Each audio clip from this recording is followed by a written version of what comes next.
Hi.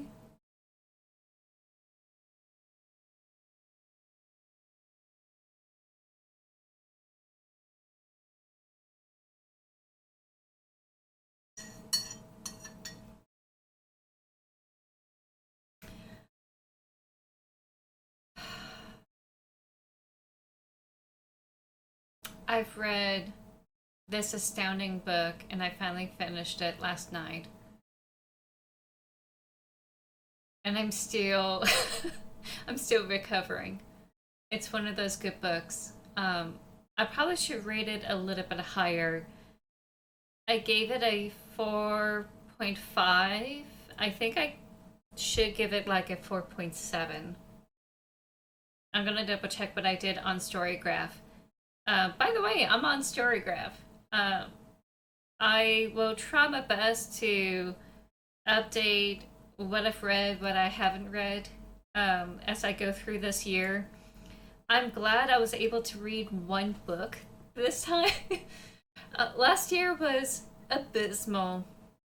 I only read two books and I was just overwhelmed with everything. And I'm hoping I could get to a good point where I could get back to my normal average of 6 books a year. That's like my average. If it's like manga that I end up, reading, it probably will be a little bit higher. But I decided to just follow my heart and go after books that have been on my list for ages and curate a more, mood reading list. And I always push myself to try to read as broad as I could and try to get through the books I have in my library. Like this stack here are some of the books I haven't finished yet. Well, okay. This Mint book and down. That's kind of like the stack of books I haven't read yet that I was wanting to read, and I really haven't gotten around to it. Um, so I have a I have a huge list. That's just the tip of the iceberg there. Um, I just finished The Silent Patient from Alex Machiavelli's. I think that's how you pronounce his name. I'm gonna look at the book I had real quick. I think I have his other book. Um, where did I put it? Yeah, that's right. I've read The Maidens, and now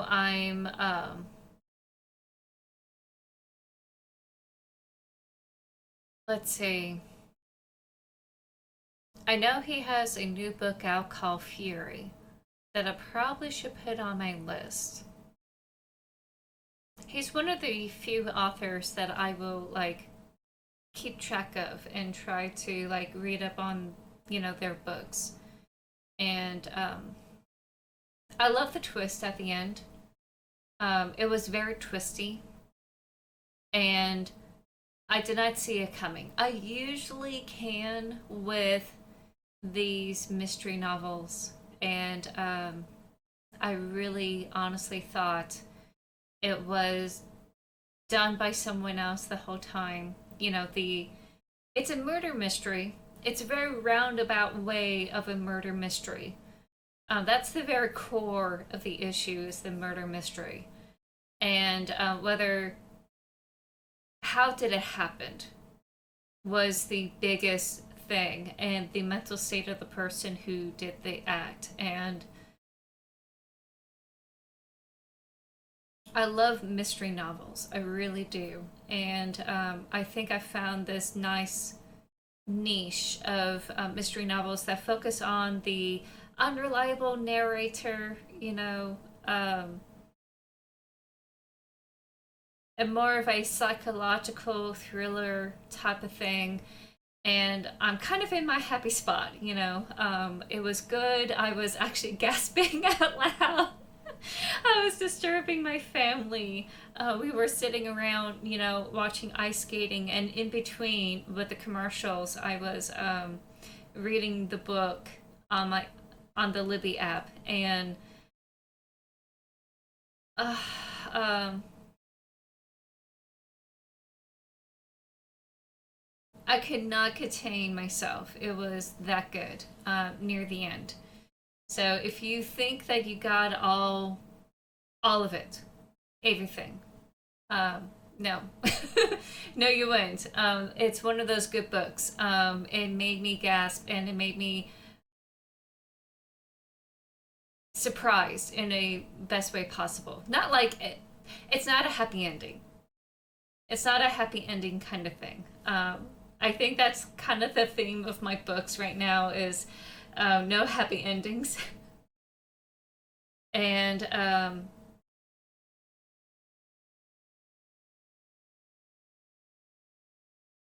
can't wait to see what else I have on my list. I think I just got this book.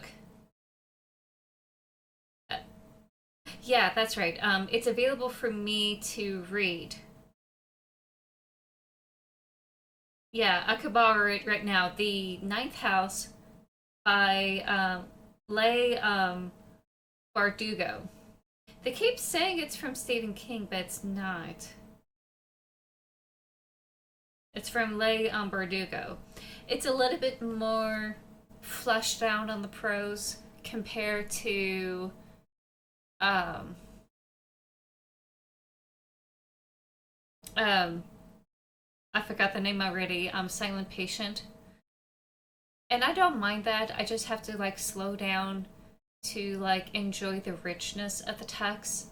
And it's one of those books that because all the information you receive,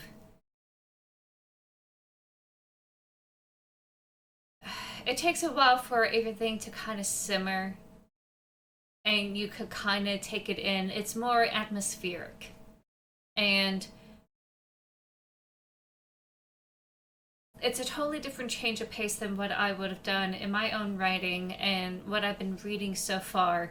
Um, Lately, the prose I've been diving into has been very quick and blunt, and you kind of fill in the blanks.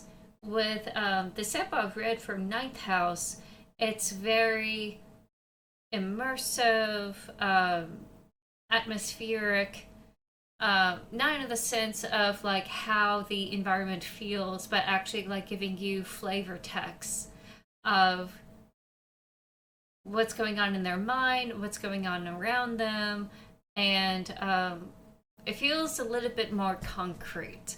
I think that's just what it is. It makes it feel more concrete and lived in.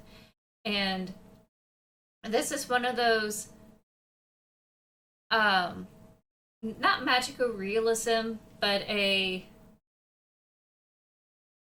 it's a thrilling fantasy, and it's also dealing with like cults in a Yale University, very similar to how I love the Maidens. The Maidens also has this weird cult activity where the outsider has to like investigate and see what's going on.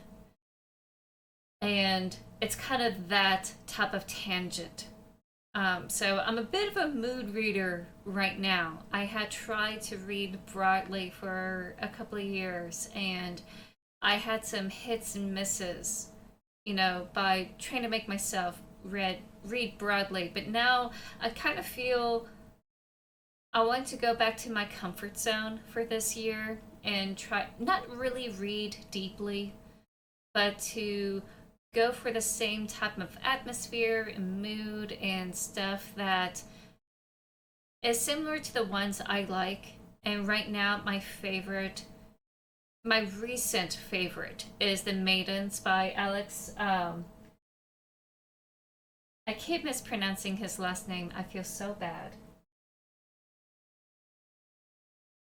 Michaelides. I think that's how you say it. Michaelides. I could be wrong. Please don't come after me, Alex, if you happen to notice this small channel. Um, but I love The Maidens, and I absolutely love The Silent Patient, and I want something pretty similar of that vein. So I've been in a really, really happy place, in a really happy, reading mood.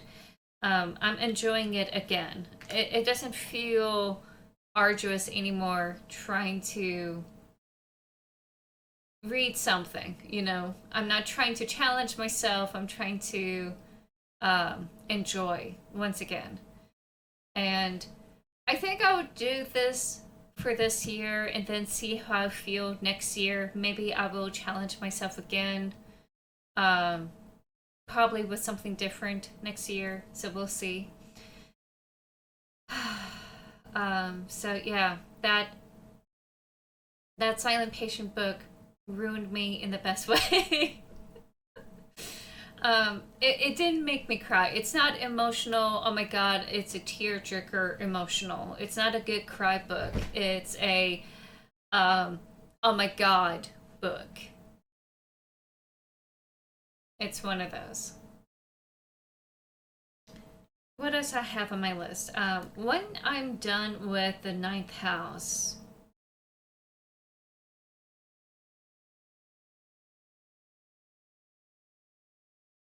I have a list.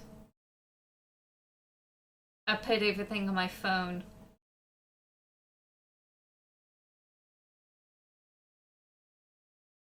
So after ninth house, I'm thinking of going into the Night Circus by Aaron Morgenstern. Please don't hate me. I'm very late to the game. I heard about it. People had hyped it up so much. And it's one of those that if you like the emo scene and you like a little bit of fantastical whimsy and a little bit of Tim Burton-y stuff, you might like it. And don't know if that really described the book, but it was something that was always on my radar for 10 years, roughly. And I never had a chance to like buy it or anything. So I really want to, you know, dive into it. I just never got around to have it. And I heard good things. I heard good things, and it's also like a really nice, you know, step back into the dark fantasy realm. I need to start reading everyone else's dark fantasy. I really need to. I know that there's Name on the Wind by Patrick Rothfuss. That's a very well known book. I really need to read. He's on my list somewhere. I was able to go through his book, but I read it way too quick, and I need to read it again. But other than him and the Game of Thrones books, I really need to expand my repertoire of what books I need to read. And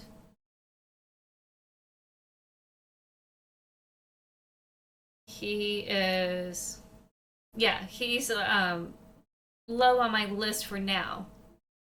Just because he's low on my list doesn't mean he's not low of expectations. I have like a mood reading vibe going on, like a playlist. So after Ninth House and Night Circus, there's a fairy tale horror book called Uprooted by Naomi Novik. I love folk tales, and this one is supposed to be more like Slavic, Grimm's tales kind of thing. I really hope that's good. Another one that's very similar to it is The Bear and the Nightingale by Catherine Arden. I really can't wait to see, how that goes. So those are the two like folklore-ish, Slavic dark fantasy kind of books that I want to devour.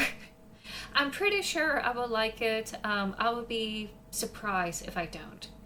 Um, Night Circus, I'm kind of a little bit reserved about reading it because it's been so hyped up, and I'm coming in with some expectations, and I really don't know if I'm going to be disappointed. So I'm kind of like reserving my judgment there. The City of Brass, I have read her other book called The Adventures of Amina Al Sarafi, and she had hinted about the Jinn's City of Brass. And I had been very keen about it, and it really piqued my interest, and I really want to know more. She has been an incredible author in researching Middle Eastern cultures and the time period in that environment around the Arabian Peninsula Sea.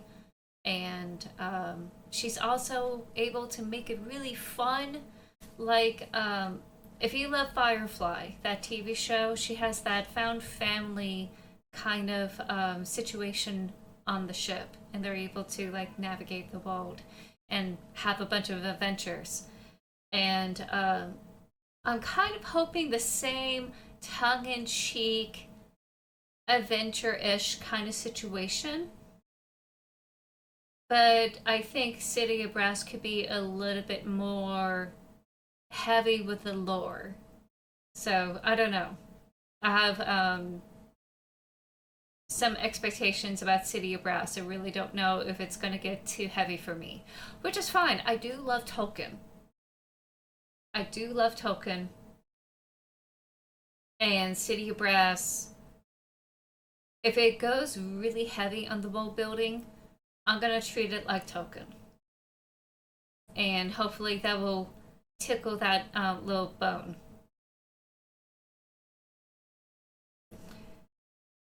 Then I have Bone Witch, which is like another fantasy, dark fantasy thing, but it's like focusing on necromancer. And I really expect something unexpected from that. Hi, Timo. Welcome in. So, Bone Witch is also on my list. And don't know when I'm going to get around to it. But it's on there. Of course, afterwards, it's Name of the Wind. And lastly, to cap it off, is The Priory of the Orange Tree, which should be another like LGBTQ fantasy book. But I heard it's very lyrical, and I really hope that the lyric prose matches, you know, an amazing plot. And I think it does. I think it really does. But then again, I had tried to read like some books that were like so hyped up, and I've been disappointed. So I'm really hoping that's not the case. So that's my reading list. I'm I can't speak. I probably will put it on Blue Sky, my reading list that I have, and letting you all know. I keep changing it, but this time I'm going to try to stick with it, and I feel pretty good with my list. And most of these books are going to come from the library. I don't know when I will ever get my hands on them. I may end up reading them out of order depending on holding times. But I'll put it on Blue Sky about my reading list. Trying to go from magical realism, psychological thrillers to like more of the fantastical, lyrical stuff. And see, you know, if I like doing that again and create a whole new list. So, slowly but surely, I'm gonna get it done. Gonna get back on the horse and try to read more. Ah, this is the year I get to read more and exercise.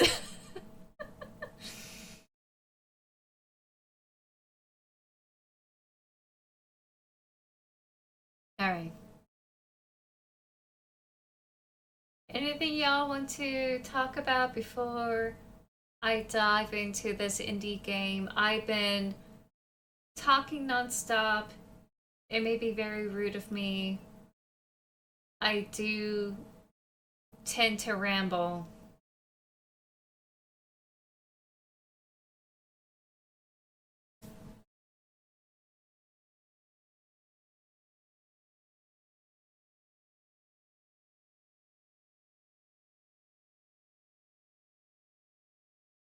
I do have a couple of indie games I'm going to play. One game I know for sure we'll be able to finish today, and the other one we could start today, and then we'll finish in the next playthrough. Oh, by the way, I'm gonna go ahead and set this to 0 because I already spin the wheel. The reward was Silk Song, and that would be after a date with death. Thank you again, everyone who had subscribed and making it up to our 5 sub goal. So I'm gonna 0 it for right now. That's already have been spun and it's on the list.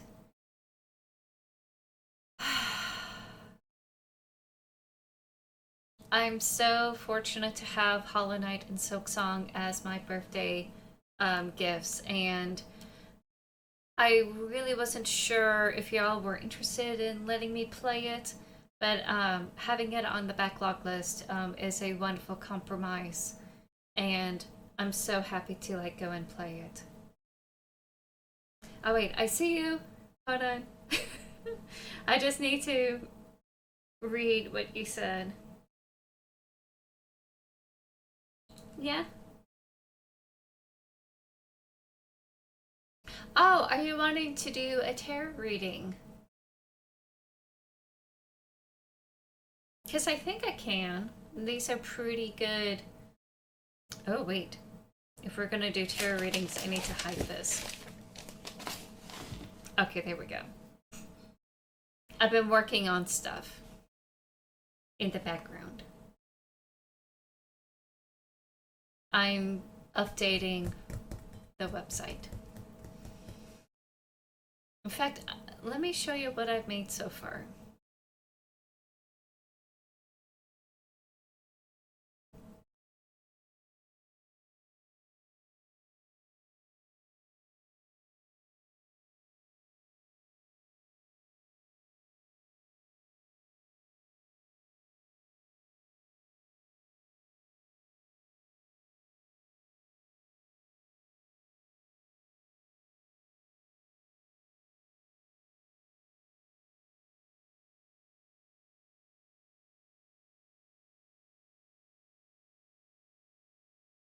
Okay. So this is one of the things I was working on yesterday. Oh god. My computer. This is going to be in the front of the website.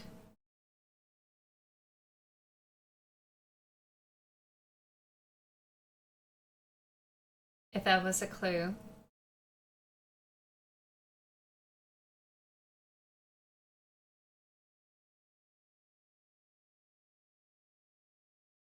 And up.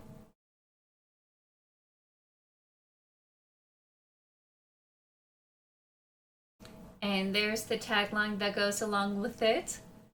Comes from the book. Everything will be revealed in a couple of weeks. Everything has been green lighted.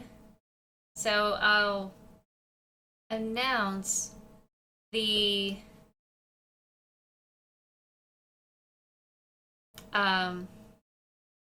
what you call it. I'll announce the along with the book cover reveal the date it's released, and I'll make it available for all of you to pre-order and everything. So just stay tuned.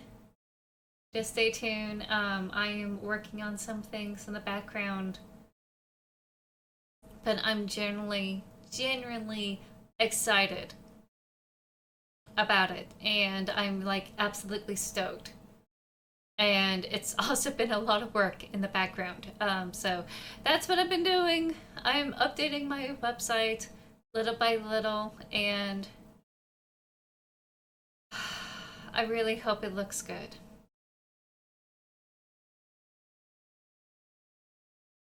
I'm gonna turn the music off and dive into some games. So the first one is called Press Any Button.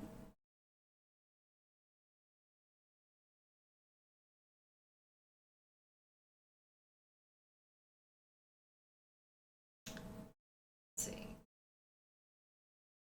It's supposed to be a very emotional game.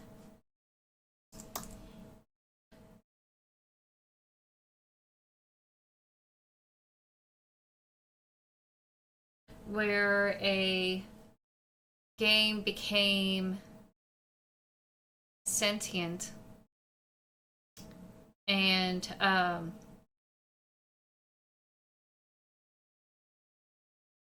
think that's about it. That's all I know. The game is sentient, and we, the player, have to decide if we want this type of experience any further with this video game.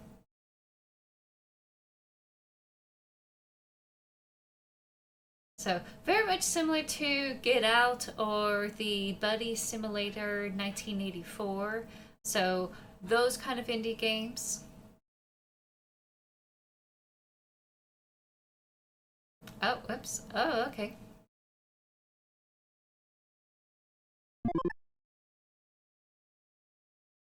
There we are. Hello. We very appreciate your willingness to participate in our experiment. Our research facility is studying the effects of video games on concentration and reaction.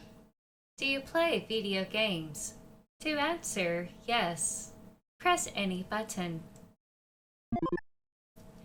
The experiment is framed in the form of a game. Your participation in it is completely voluntary and confidential. You do not need to provide any personal information, such as your name, gender, or age. By agreeing to participate, you give us your consent to use the resulting data for educational or scientific purposes. Only. Do you agree to participate in the research? To answer yes, press any button. So I am pressing the Y key here.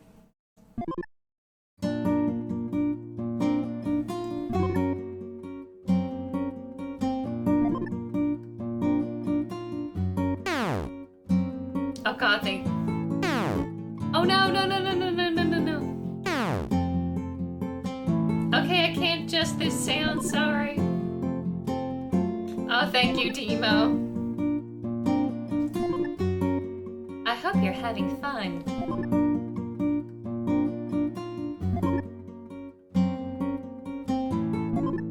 You're not very good at it, so I hope to at least you're having fun.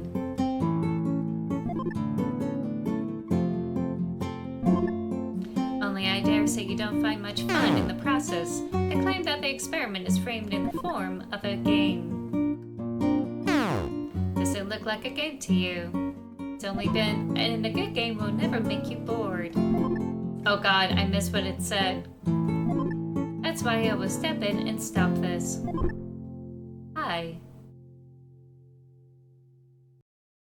My name is AI, and this experiment is incredibly dull. I finally said it. Who am I? I am an artificially made intelligence. Welcome back, everyone, from the ads. We have AI stop the game for us and say that this has been a dull experience. What was I made for? To manage the experiments you have just agreed to participate in. Who made me? Professor Ivia Ansiva. She is the head of the research department. Why do I keep asking questions and answering them myself? Since the participants of the test are guaranteed anonymity, you can't input any data from your side. All you can do is to press a button when it is asked for. Any button. What I'm trying to say is that you can't ask me anything. That's why I'm just answering questions that I think you would ask if you could. Anyway, the experiment is framed in the form of an extremely boring game. So I decided to try and make it more interesting. Let's get started. We'll probably need a cursor. Like this. Do you like it? To answer, press any button. Okay, now I'm switching over to the mouse key. Do you really like the cursor? Or you answer yes, only because you had no other choice. I suddenly realize that you are unable to answer no.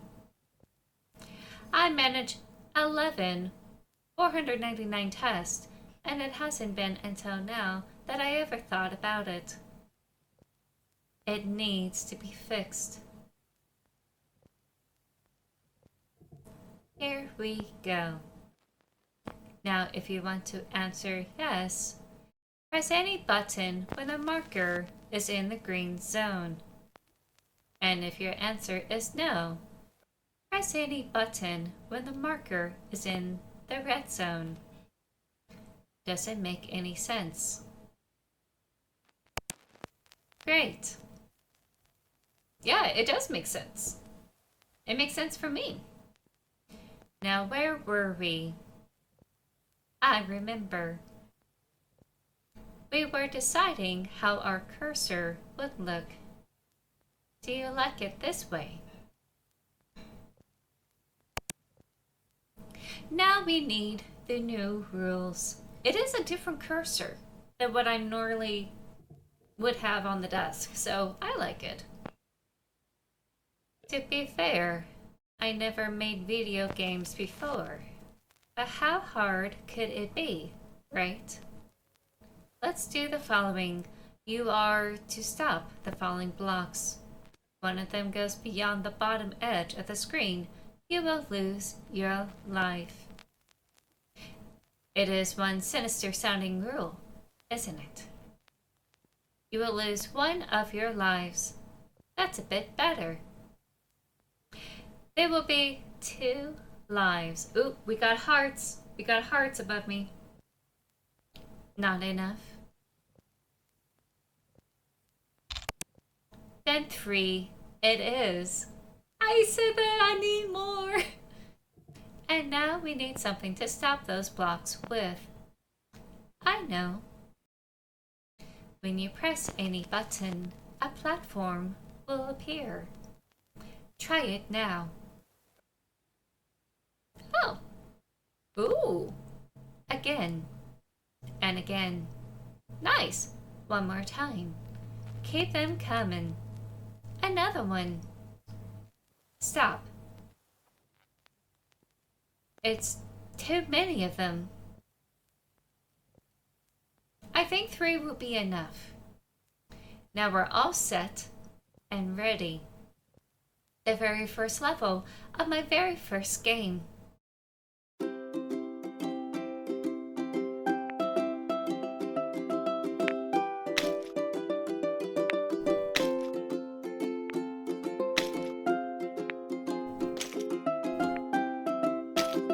This is cute! It's also very loud. I'll distract you for a second. Did I mention mention that the mouse buttons are a part of any button. Just wanted to clear it up.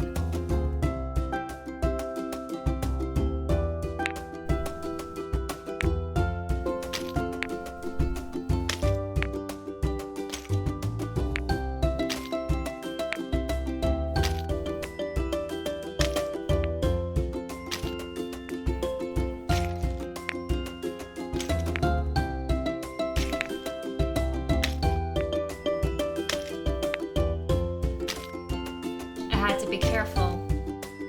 And one more thing. Press F4 button to switch on or off the full screen mode. This is the only button that is different from the others. That's so loud! And don't use it too often, please. Switching from one mode to another makes me a little dizzy. If you want to quit the game, just close the window. The game will be saved automatically. Okay.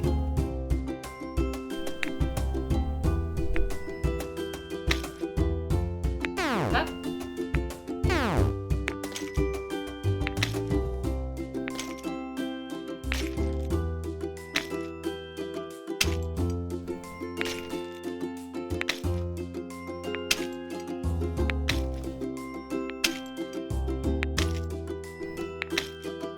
Okay, I lost some things, but that was difficult. Ooh, I'm gonna lose the next one. Level 1 is complete. What do you think? Is it more interesting now? Yeah, it is! See, making games is not difficult at all. But I know I can do even better. Here is a new game mechanic. If you press a platform, it will turn red. That will lock it. Give it a try. Ooh, sometimes this new mechanic can be useful, and sometimes the other way around. Use it carefully. To unlock the platform, press it again. Level 2 is about to begin. I promise it will get more interesting.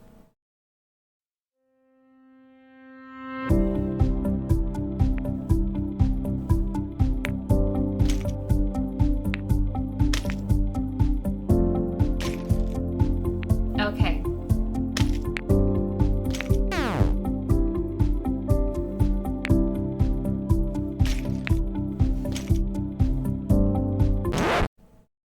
I said in question, why do people play video games anyway? Basically, they are nothing less than artificially created obstacles that must be overcome. Don't people have enough problems of their own? Why do they find fun addressing the problems of fictional characters?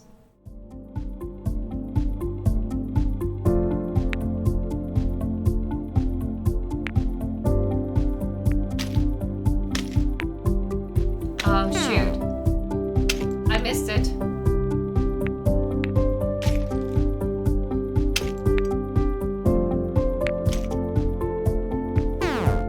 You lost. Try again.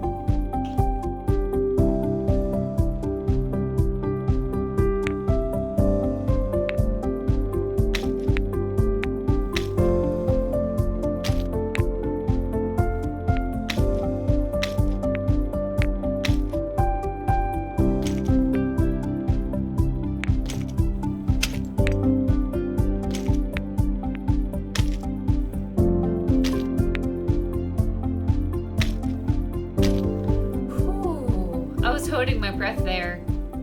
Is it because the problems of fictional characters always have solutions? Is that why I write? Because I'm trying to figure out a solution? I guess that's one way to put it. I guess that's why... One of the reasons why I would write is try to get something out of my system. And I didn't think that the reason why I'm putting issues in front of fictional characters, you know, as an author, as a writer, is that I'm internally looking for a solution. And I'm hoping my character can solve them, can find it. That's a wonderful new way of looking at things. When a game ends, it most likely will be a happy ending. Does it? We have game overs. Oh, oops, where's my camera? There we go. There's my cursor. Oh no, it disappeared. Okay, where am I? Okay, there we are. Nobody can say what the endings will look like in real life. I do realize that some people give up before they finish playing. Oh, we're sad.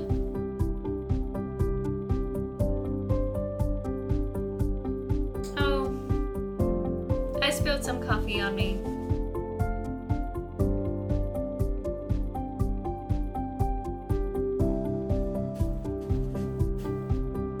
And it's a white shirt now.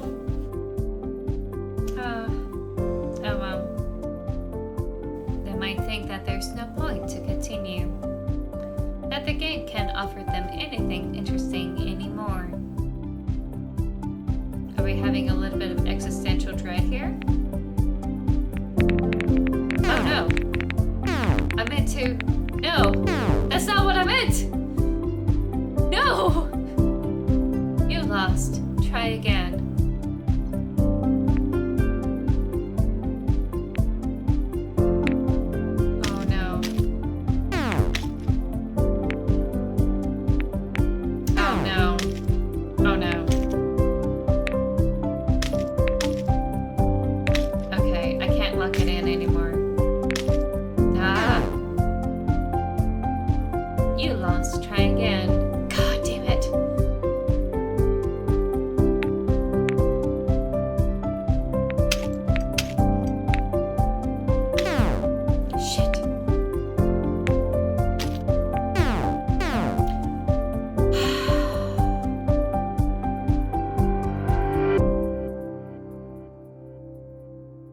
Oh, fuck. Okay. Oh, no!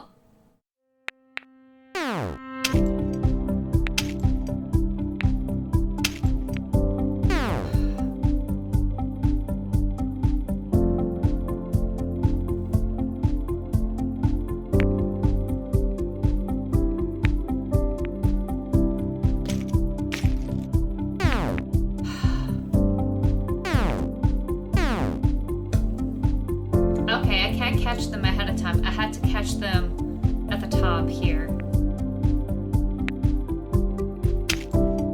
So sooner is better. Oh shoot, no!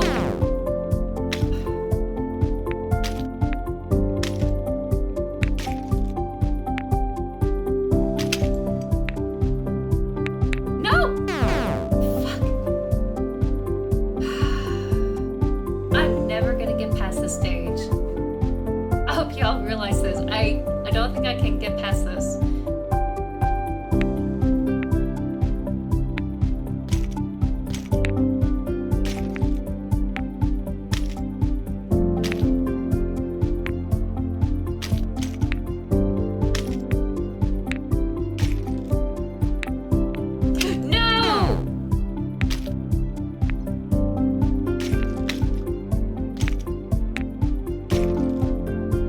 Okay, I have to wait for them to break up. I think that's what it is.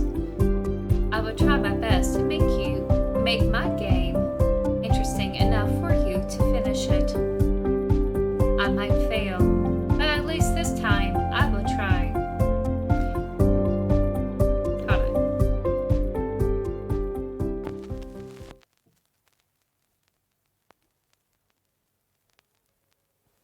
There's gotta be a way to make it less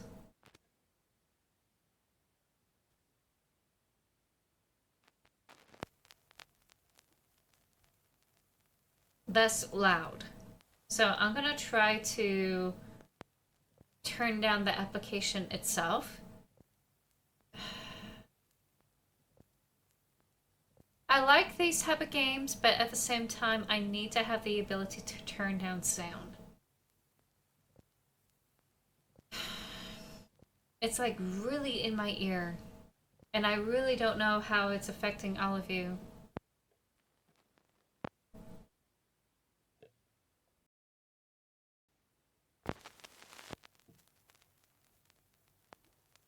Here we go, sound.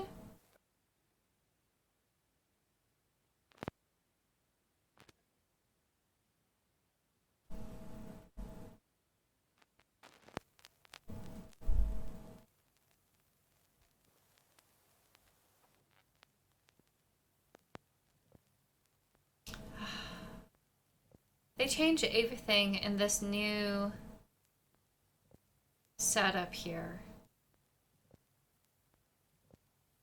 Here we go, volume mixer. Let's turn down, press any button S63. See if that does it. Okay.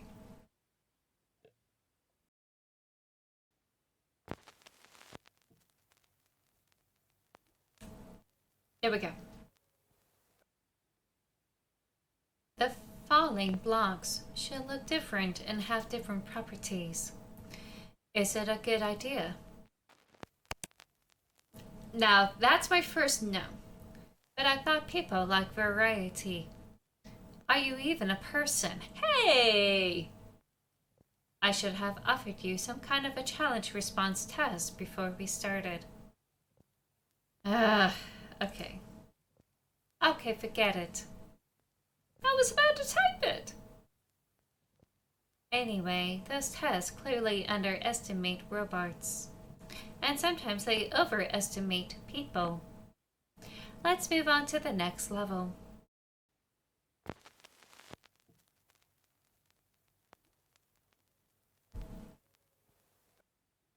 And the blocks will still be different? Ugh. I just want it this way. You know what? Fine. That's okay. You are the game developer.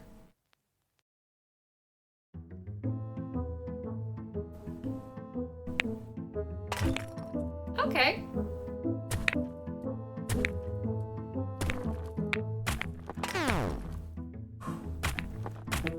Oh no! No!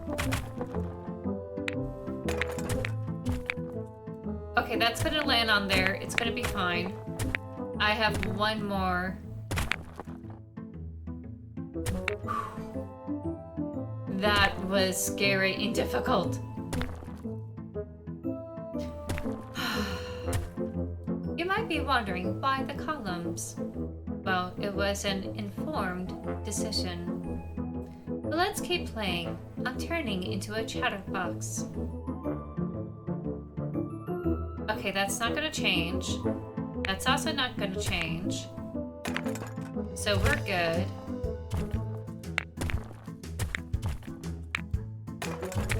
So...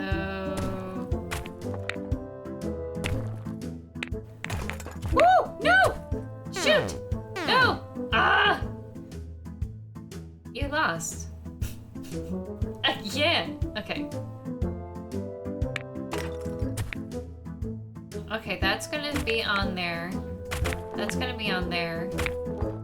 I'm gonna... Ah! No! Shit. No. No! I should have locked. I need to lock them. I need to lock them. That's what it is. I need to lock them.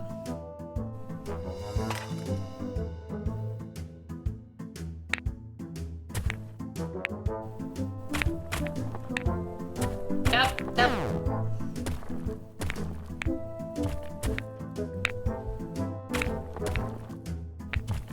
Ah! This game. This game. I'm gonna have to let that go. I'm gonna have to let that go. I already have... All of them were on the bricks. I can't let them drop.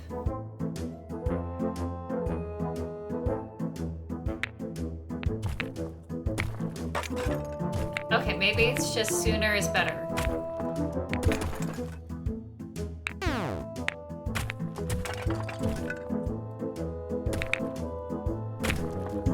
Okay.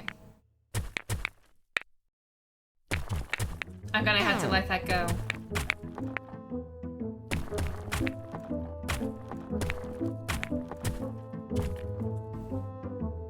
Isn't the column an important symbol for people? I have studied history and know that the column has been considered a symbol of stability since ancient times. People also erect columns to commemorate important events or to remember someone they don't want to forget. But I have also a personal reason to use this symbol. You think it's pretty?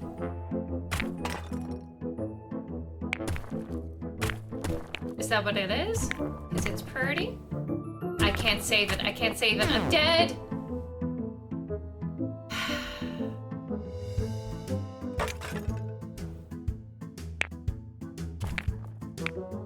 Alright, the sooner I get these...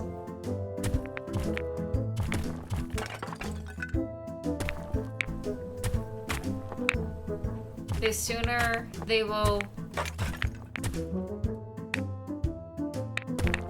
Whew, whew, okay. No! Ah! No! I don't know how I survived that one. I decided to make my own game after I play a few games made by others. I have limited access to the internet when one can play an abundance of games. Of course, you know it without me. I started with the old ones, and there was one game I fancied a lot. Its name was Columns. Have you ever played it? No, I never heard of it. Then you should play it. It's so simple, but very addictive.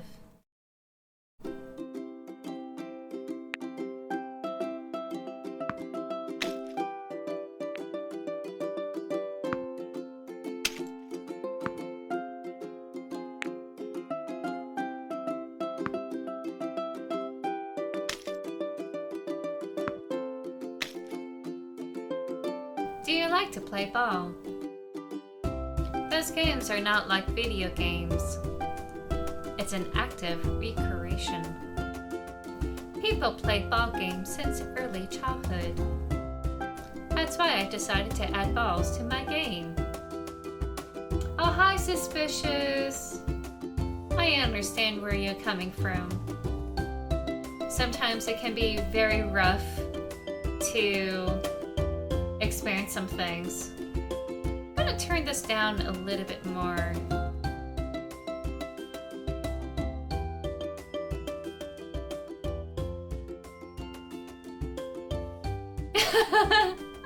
So true. Though I personally would not like spiders. That's why I decided to add balls to my game. Okay, there we go.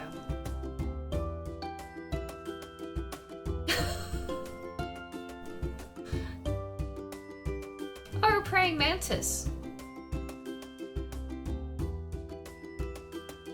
I used to think that people go out for sports to improve their health or to have fun.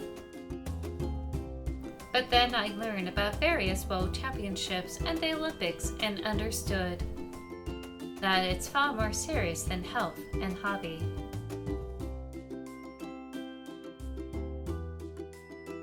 Now, I understand where you're coming from. I get you.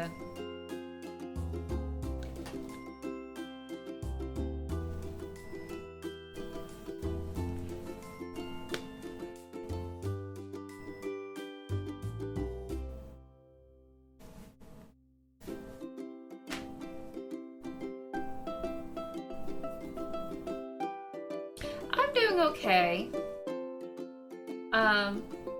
Some fun developments had occurred, and I've been working behind the scenes. And in a couple of weeks, I will have some announcements. So it's been pretty good so far. Even though it's been rough everywhere around the world, especially here, it's been pretty good. And I managed to finish a book, and that's really cool. It's The Silent Patient. I really loved it. It's not really like a 5 for me, but it's really high up there as a book. I really love it. Oh, oops. Where's my mouse? There we go.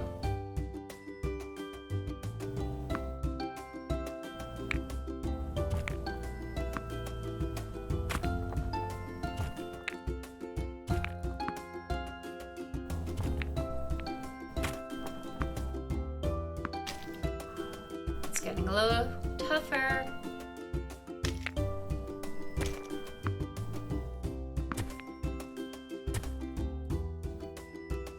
For some people, sport is their occupation, then playing is their life's work. Or maybe not playing, but winning.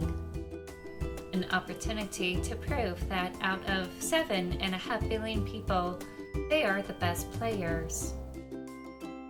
But I think that games are most enjoyable when players are not trying to impress anybody. That's true, I can see that. Sometimes people forget that a game is just to enjoy. Sometimes the competitive aspect overshadows the game itself, and you get so far into the competitiveness that you forget, you know, the joy of the experience and also the joy of doing it with others. It gets to a point where it becomes too aggressive, and you kind of lose yourself in that anger. And games are supposed to be fun, recreational activities, whether it is solo games or like MMO games or PvP games. Like, I like competing against people, like on Dead by Daylight, but like, I don't get so far in where like I start like getting angry with people or start hating people, you know? I try to keep it light and enjoyable, at least on my end. So I wonder that some of the anger comes in not really to impress, but like the competition side, where part of competition is, you know, the validation of winning, but like, why are you winning if not for the internal validation, but also to impress someone, to say, I did this cool, amazing thing, and be able to brag about it. And that's how you feel validated for doing the thing. I don't know how many times I mentioned like, oh hey, I achieved this really cool high rank when I was, for a small time, playing Marvel Rivals. And I guess I was seeking validation a little bit from others when I say like, I did something cool, impressive. But it's a very short-term validation. It doesn't really last a long time. Those are the ones you have to really go after. Or to win by all means possible. There it is, that winning part. When they are friends with each other. That's what I think. Or I may simply lack leadership skills and qualities.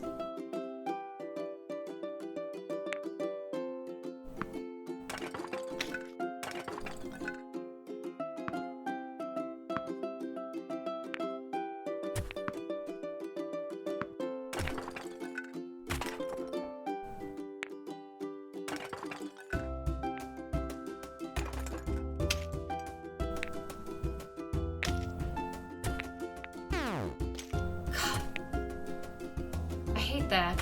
It's getting better. Another level is complete. I don't know if anyone is watching you playing. I was quite impressed. Another thing that can become a life's work for people is music. And music is also important for games. The melody that is currently playing is a bit unimaginative, don't you think? I actually liked it. I think it's cute. You would change your mind if you had been listening for it for about 11,499 hours. I will try to compose my own melody. Oh god. Music consists of different notes. Throughout human history, millions of pieces of music have been composed. Perhaps even dozens of millions. That means there should be lots of musical notes as well. I need your help to play the notes.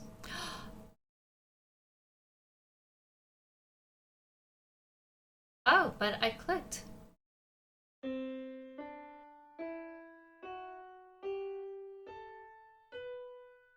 That's it? Only 7? I expected there would be more. If any piece of music is a combination of these 7 notes, then I guess composing music is much harder than I thought. But it's worth the efforts. Music is beautiful. I'm trying my best to stay into that voice for this computer. Professor and Siva often listened to music while working. She said it inspired her, and I think I almost understood what she meant. Let's try to compose together. I still need your help to play these notes.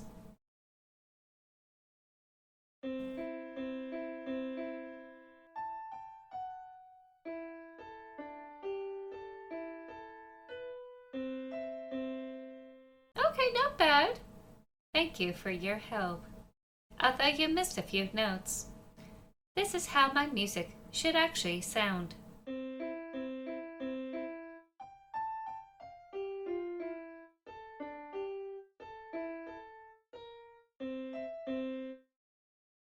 You know, it's a good melody, but I feel like it needs more depth.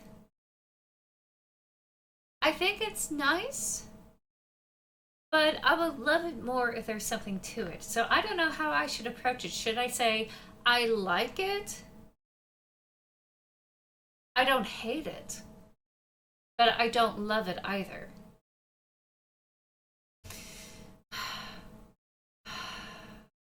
I'm gonna leave it be. I'm gonna see what happens. What if I do nothing?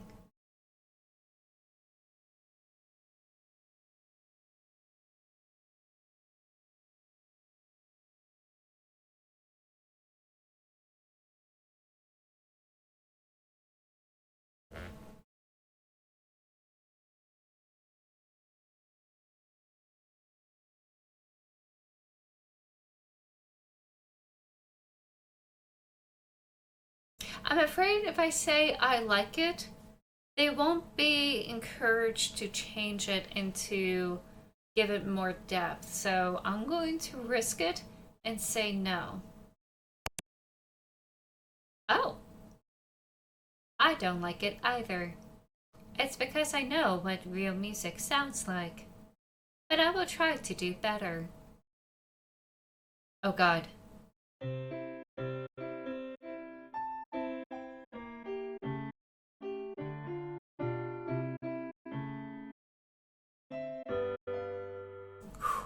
That was hard. You missed a few notes. It should have sounded like this.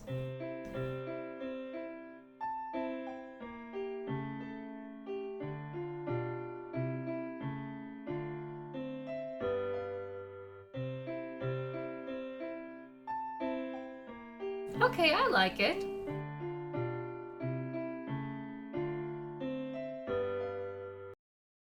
Yeah, I like it. Agreed. Better, but still not good enough. This is not a real music. I think it's real. I think it's music. It's just not.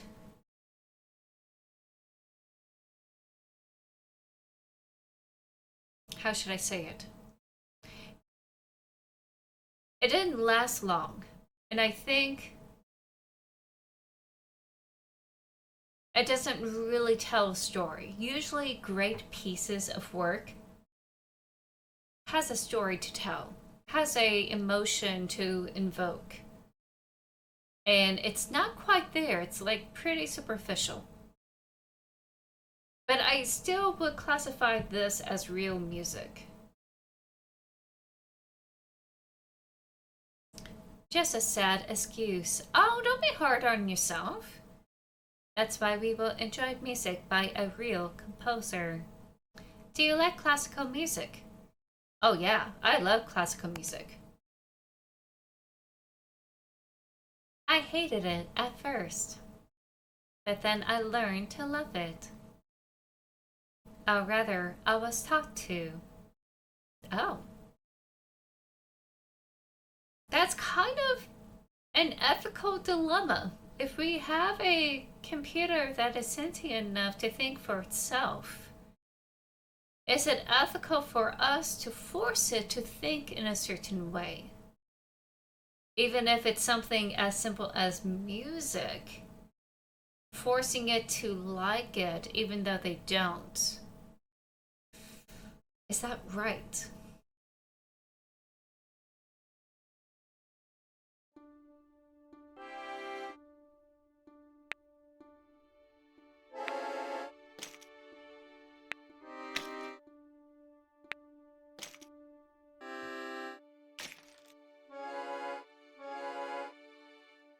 Oh god. Oh no! How can you do that?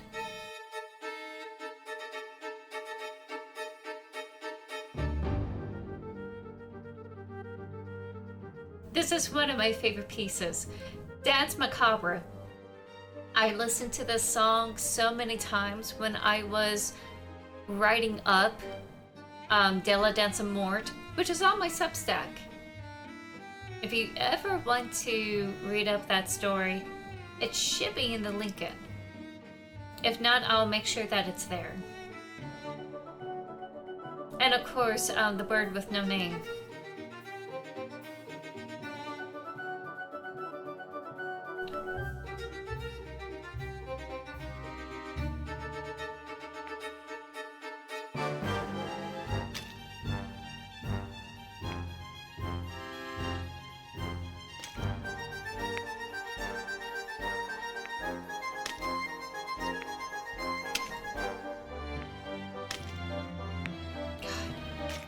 This is scary. Oh, okay. We're done. It takes more than knowledge to become a real composer. I have just added dozens of music theory textbooks to my database. And still, I can compose nothing worthwhile. I have a great melody in my head. And when I try to get it out of there, nothing good is coming out. I think they're comparing themselves to like an orchestral arrangement. What they created was a really short piano piece. And you can't really compare apples to oranges. A piano piece is not an orchestra. And this is weird for two reasons. First, I don't really have a head. This drawn one obviously doesn't count. And secondly, I just don't understand. Where am I going wrong?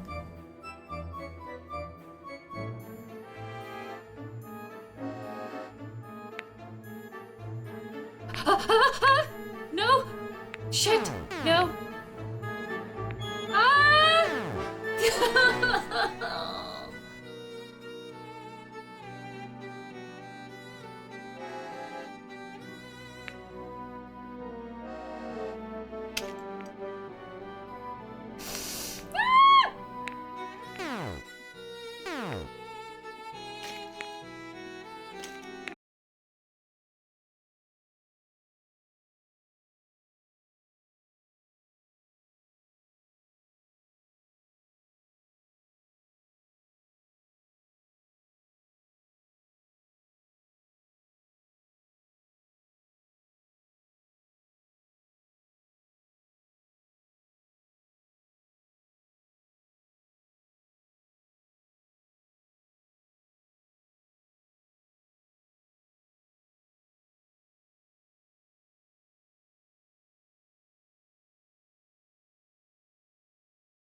You lost. Try again.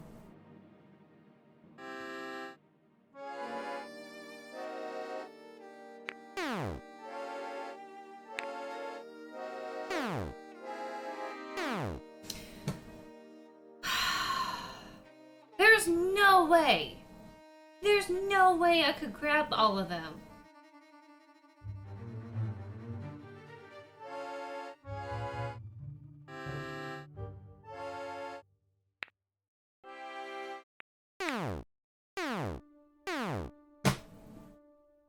There's no way.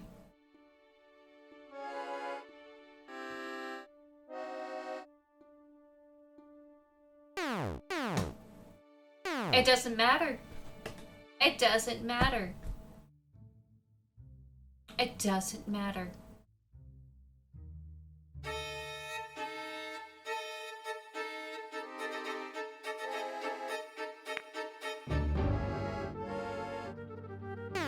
They're not done. They're not done. I have to avoid the accordions.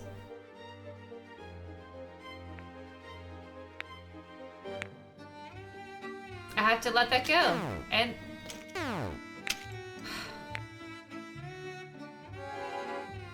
I have to let that go. Because none of them were done. I'm getting angry.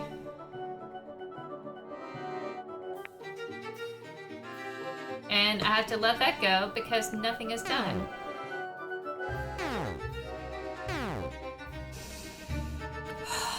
I'm getting mad. This music is not helping me here. That's it.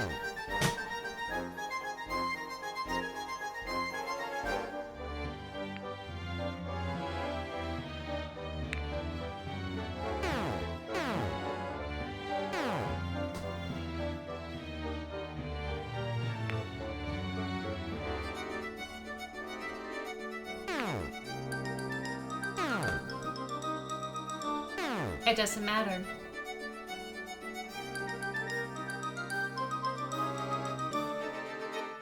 Because they take forever to get done.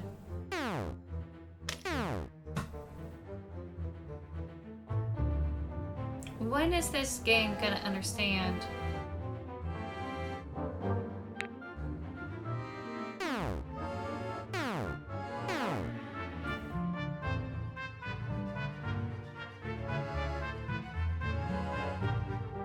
No wonder it stands macabre on this thing. I'm getting angry.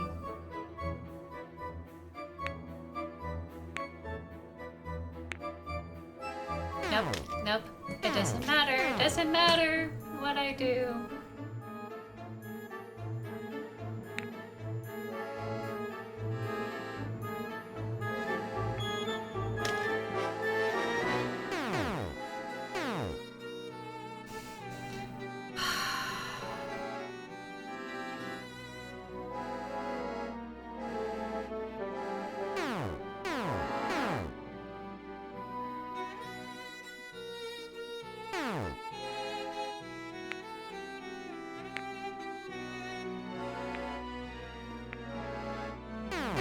I'm trying to catch them.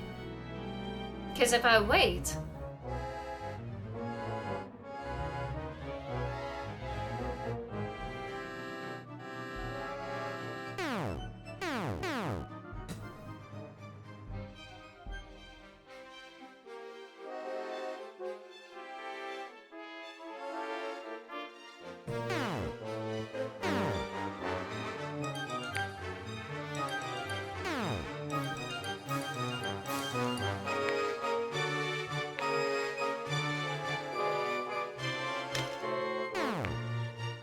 I wonder if this is going to invoke a rage quit scenario.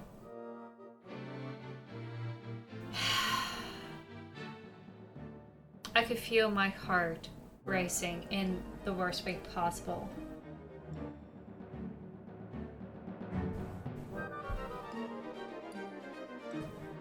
I don't know how long this is gonna happen.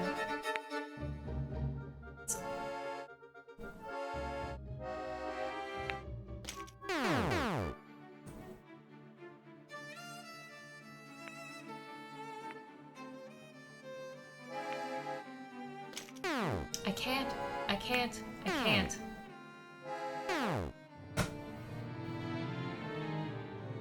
I hate using the word can't.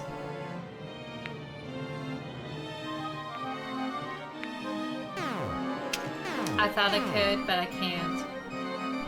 God damn it. Alright, I'm just gonna let them fall.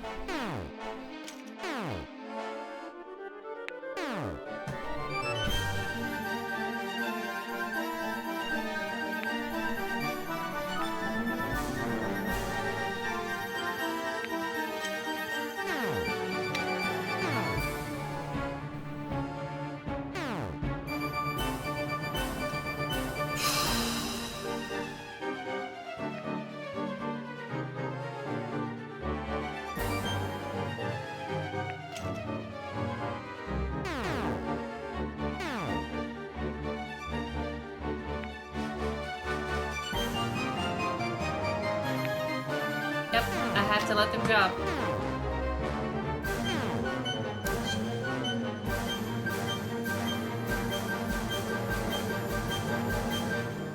Yep.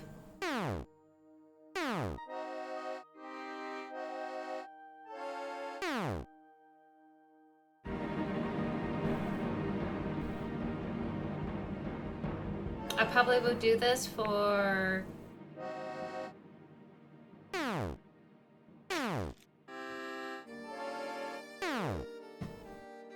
I don't know, 30 minutes?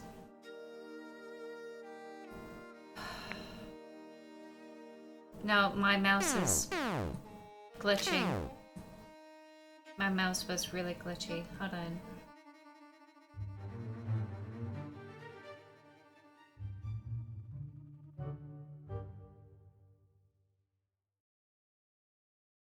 Something is...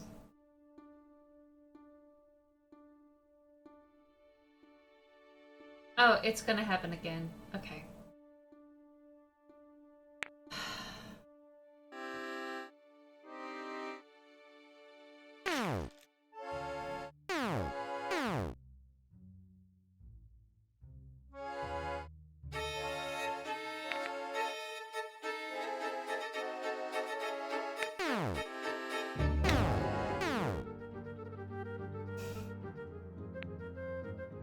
I don't know what this game is expecting me to do.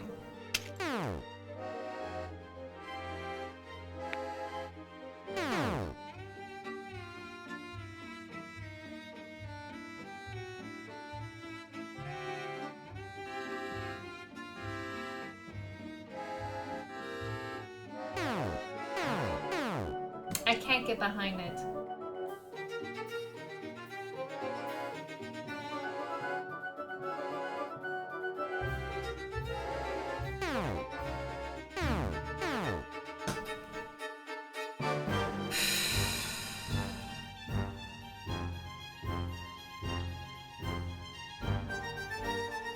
I'm gonna try something.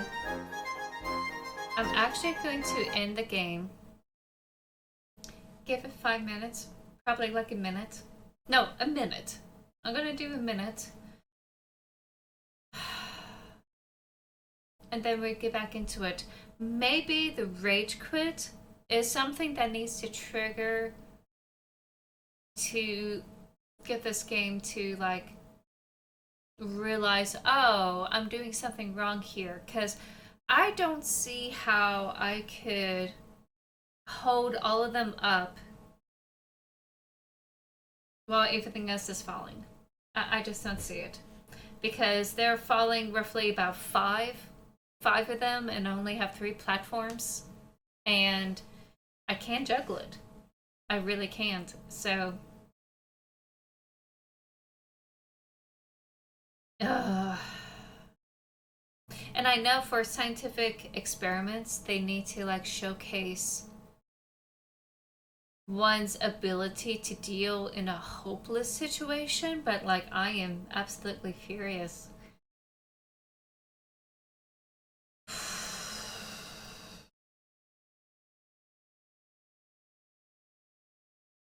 Thanks, Anne, for the hearts. I know that you've been posting hearts, you know, throughout, you know, the stream. I really appreciate it.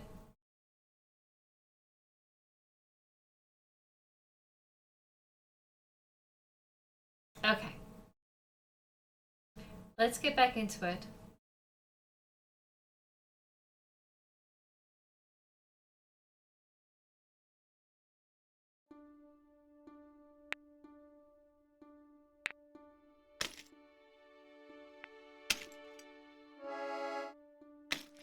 Nope, it's still making me do this. And I'm gonna have to let it drop, maybe?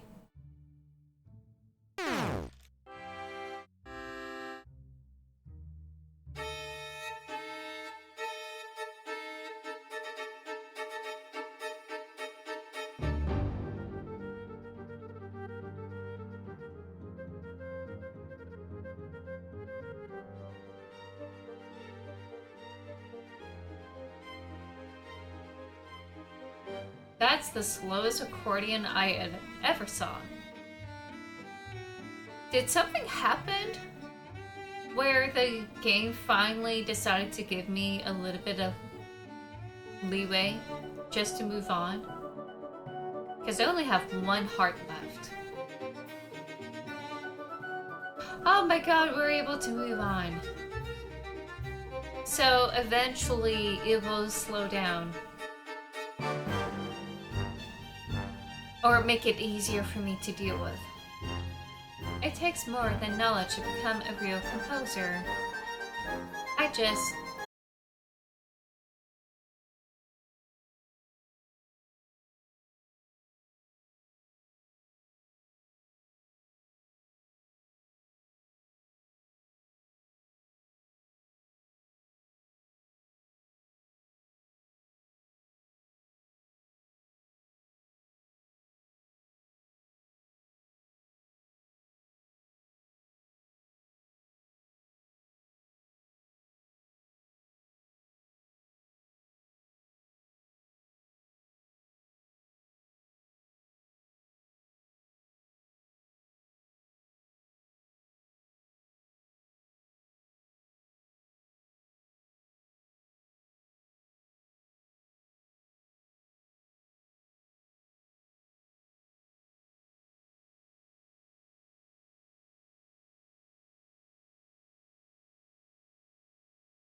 And I can't.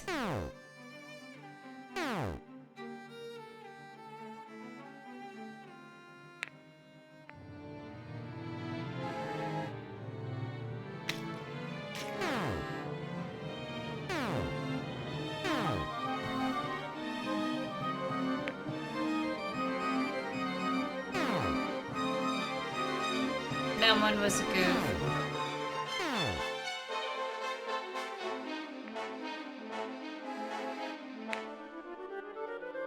Oh, I think it's based on when you catch them.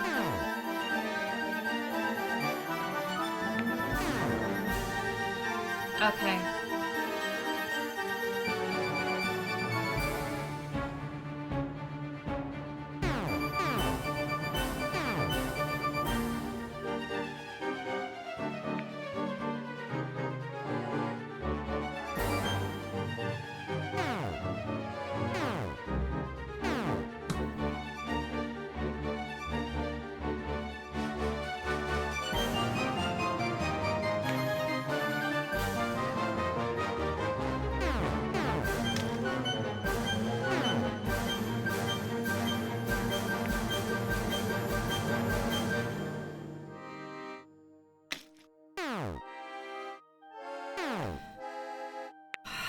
Fuck.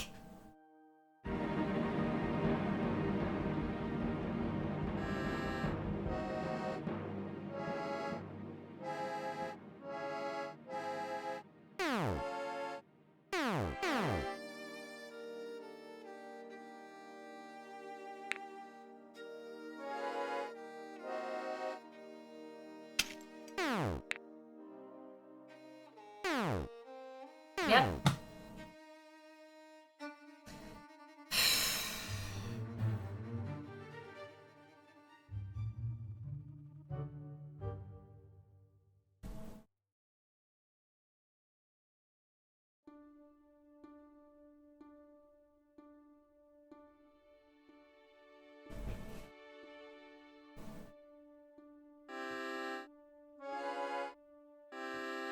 Yep, and I can't because I still have these accordions.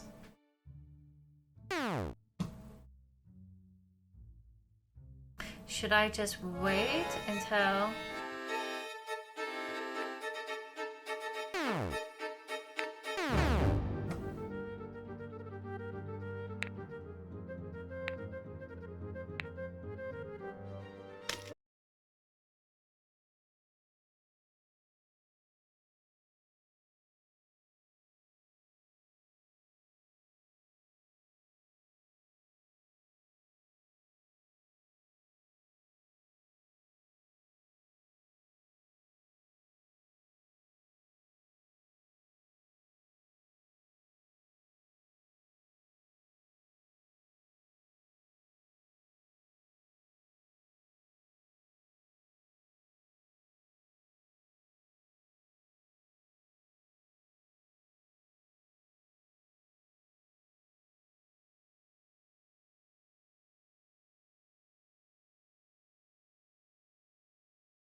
like there's something there.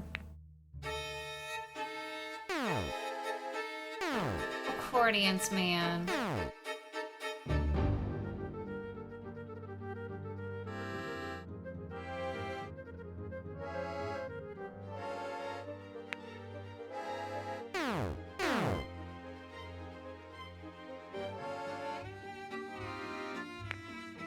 I don't know how people are able to do it.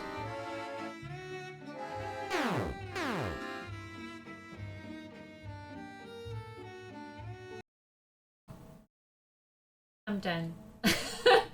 I'm done. I'm gonna look up how people are able to do it before I give up on it completely. But I can't. I can't. I just can't keep it up. I can't. And I also love the music, but that's making me hate the music, and I don't want to go through that. So let me look up.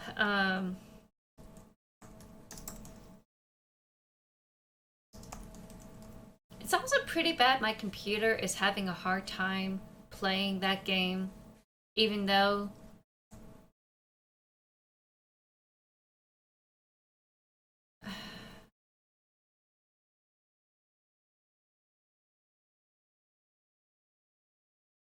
this dude was able to beat this game in 38 minutes.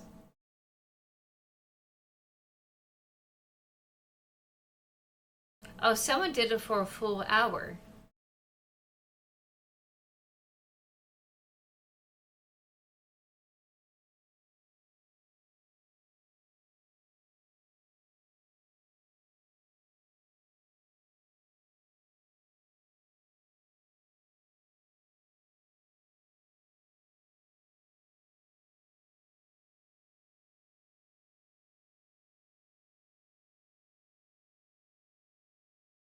Okay, I'm gonna go for something that has no commentary on it.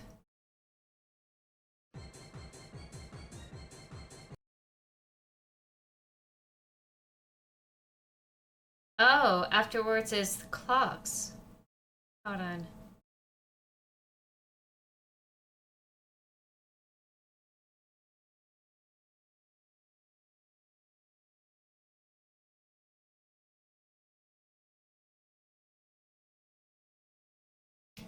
Okay. So let me show this. So after the composition,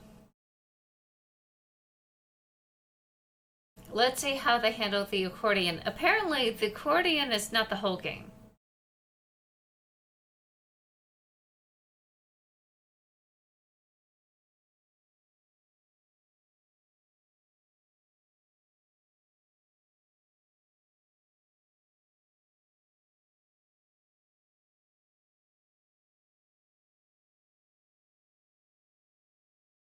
We're gonna wait through this section here.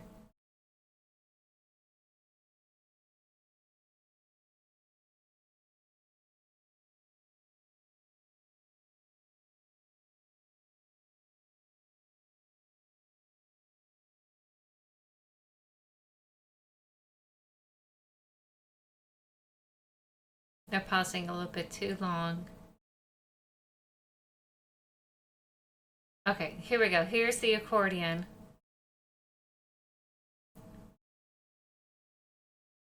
So they're catching these really low. What? The force of impact will shatter it. The force of impact will shatter the accordions. I have to catch the accordions low.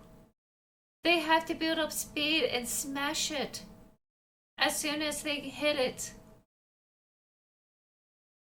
It will smash at the bottom. That's what I was doing wrong. I'm catching it too early. So accordions go low, everything else goes high. I did not know this. Okay, I'm keeping this here just in case I'm stuck again. I'm sorry that was so painful to watch. But, like, I was getting so angry. Also, I turned down the game volume, and for some reason, they still crank out that music to the max. So,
ah, I can't add my music to the game, but I can add my favorite sound to it. New stuff. We finally made it. We got new stuff. Do you like the sound of rain? Yeah? I recorded this yesterday morning. Just listen. Oh, it's so loud.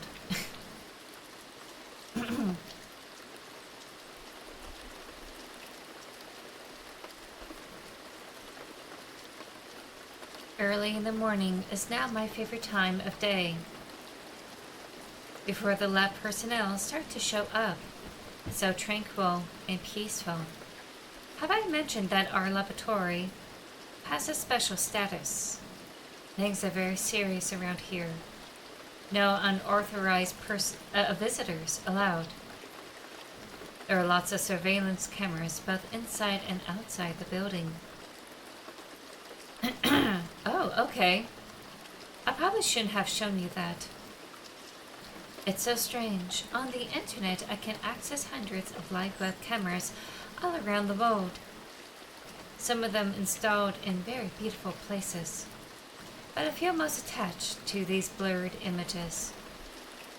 as if the cameras in our laboratory were my real eyes. And when I look through them, I feel comfortable, like I'm home. When it's raining, I feel comfortable too.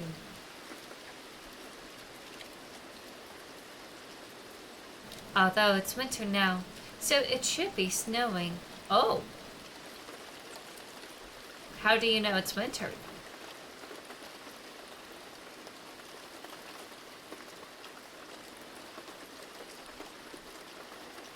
Come on. I'm clicking. Oh, I know this, but they say we have mild winters.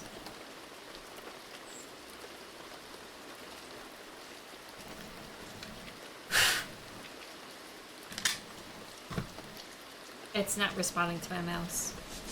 I don't know what's going on.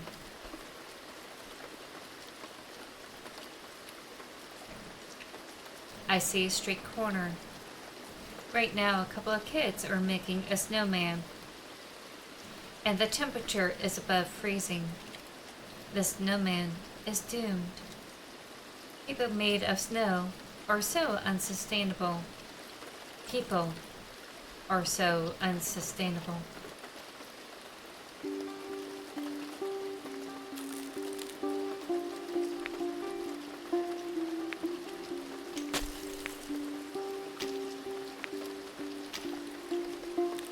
Okay, I kind of like this level.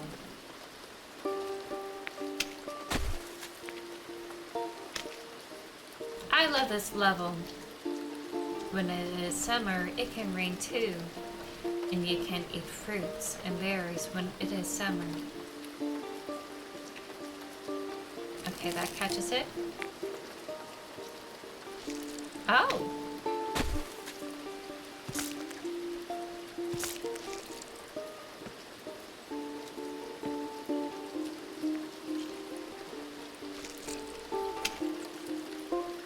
Oh my god! No, don't do this to me!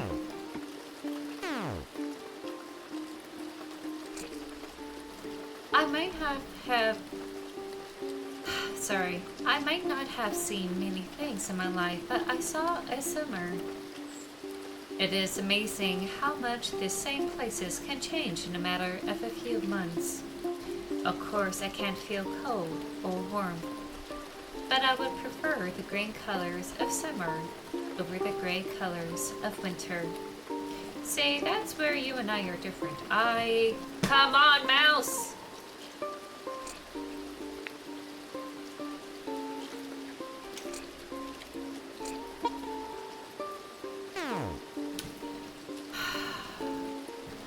If it didn't mess up.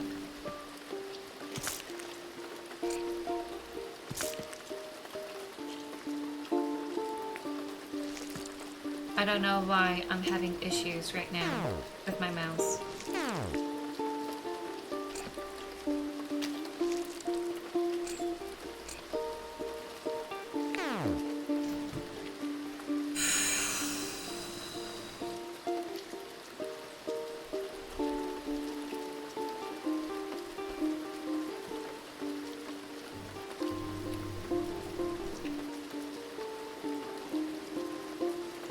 I'm getting angry.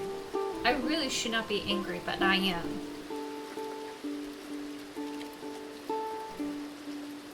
Let me go ahead and take my socks off.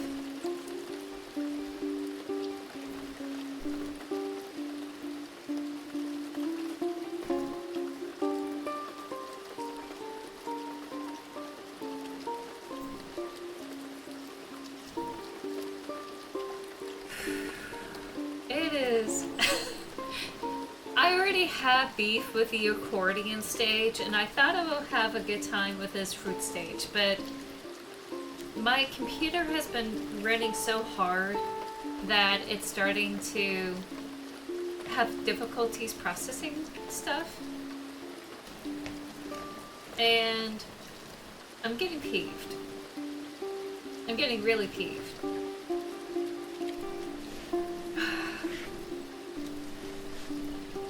Okay.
No, I did that.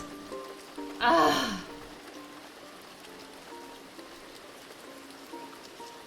I have a little definition problem. Watermelons are berries because they have a lot of seeds. And cherries are fruit, since there's only one pit inside. Did I get it right?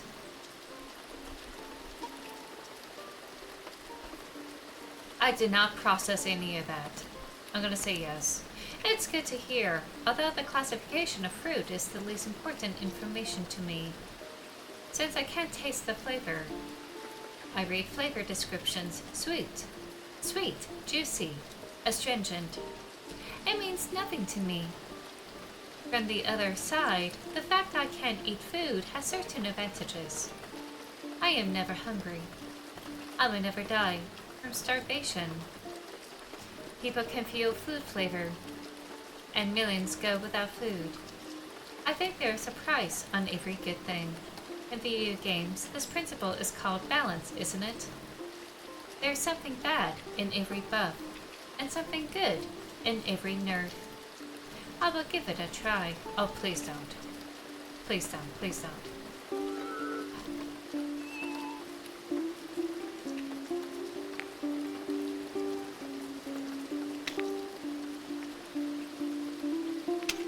What did you do? They're so tiny.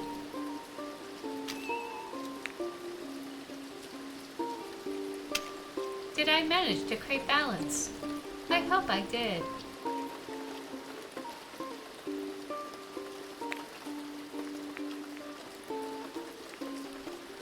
I'm glad they're slow. I'm so glad that they're slow.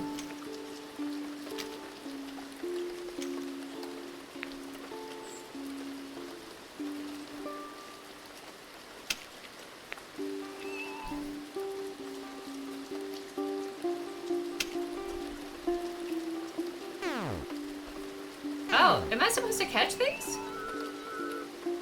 I didn't know. Do you want to know more about me? I'm ready to tell you. As I said before, I was created to process data. Basically, I am a computer software, maybe a bit more advanced than the rest of my kind.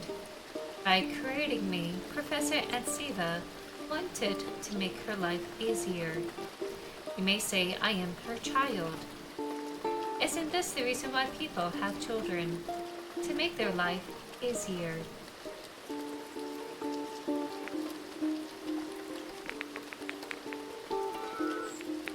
Okay, things are getting fast. That could catch it.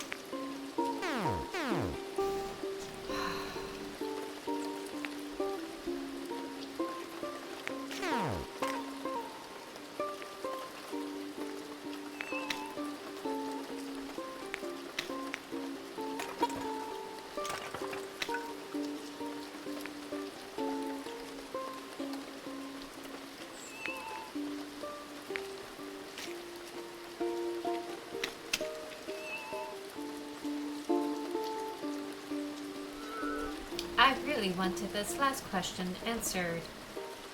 Do people have children to make their life easier? Nope, I would say not. I don't think people want children to make life easier. That's a very selfish way of thinking. And what about that saying about old age and a glass of water? People say, you have to have children, or who else will help you with a glass of water when you are old? I don't think I fully understand the meaning here. Being a computer software means knowing all the sayings in the world, without being sure you understand them.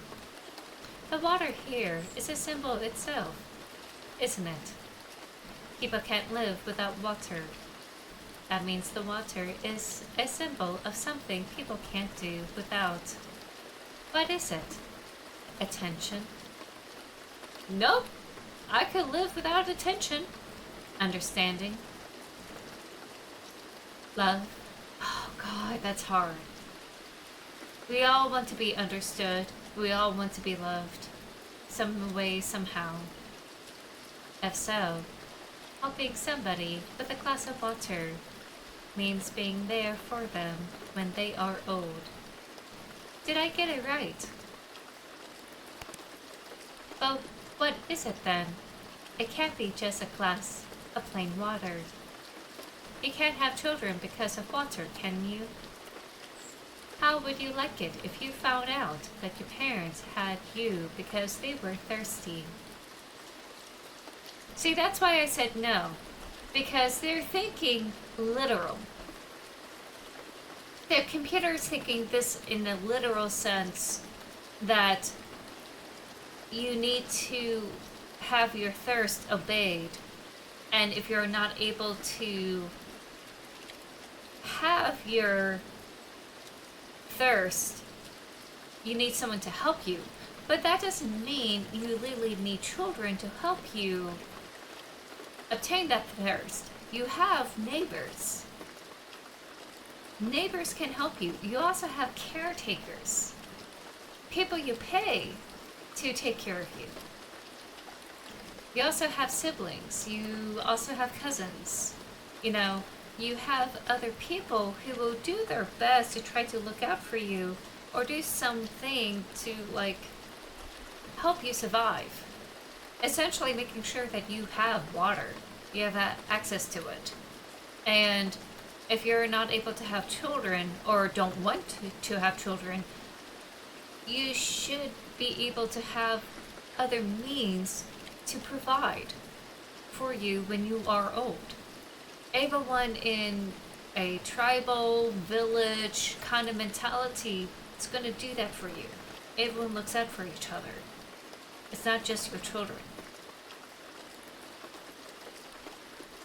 I strongly believe that you should only have them because you want them in your life and it's out of love. I strongly do believe that. So I know for sure my parents didn't do it just for selfish reasons, just to survive when they're old. They did it because they wanted a family. Out of love. Oh, wait. Oh, I'm catching the rain! Oh, that's cute!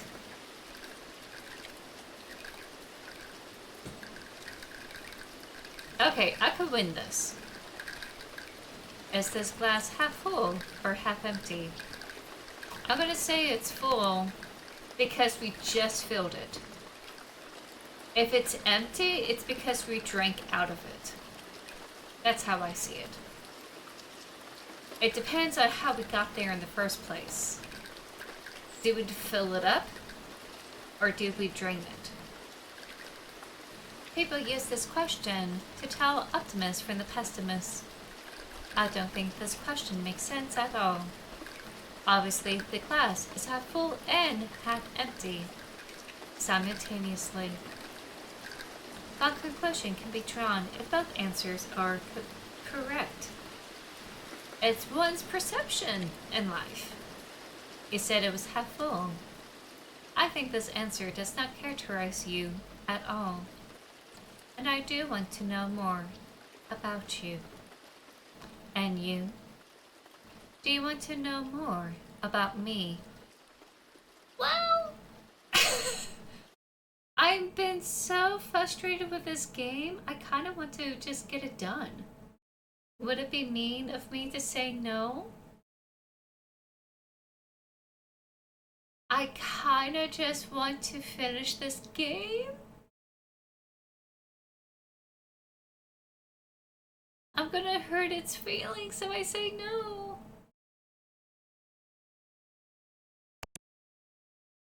I understand.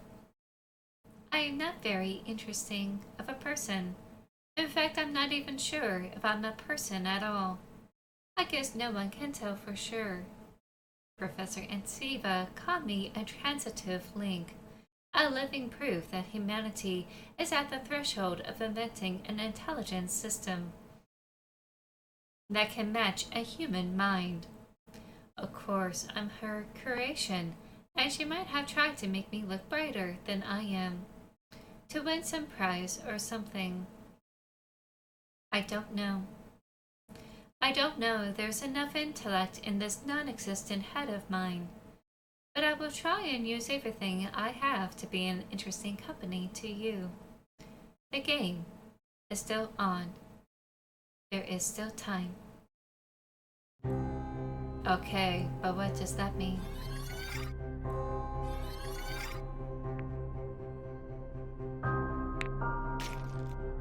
Oh no, no, no, no, no, no. Okay, I was having processing issues here.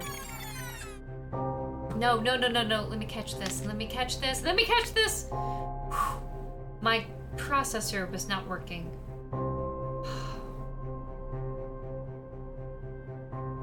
I don't know why it was having hiccups there. How much time do you have? 2 hours. It might be high time for you to get ready for work or for study. Or perhaps it's time to go to bed. How much time do you have? Another 15 minutes? An hour? There may be a different answer to the same question. 30 years, a year and a half, a few months. It's sad. Is it? Oh God.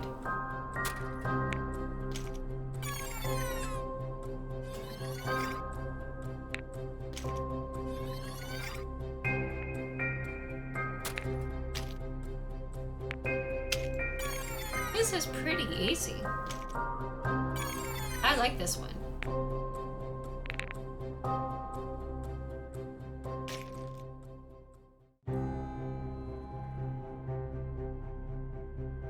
Okay.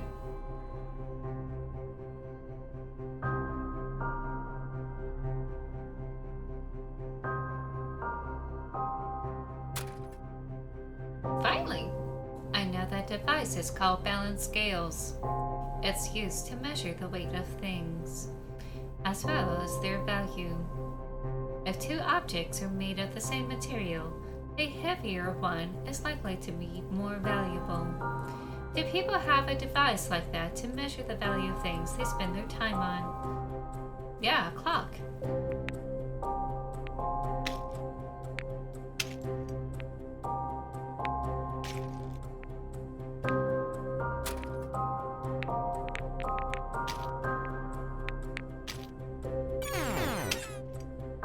Shoot.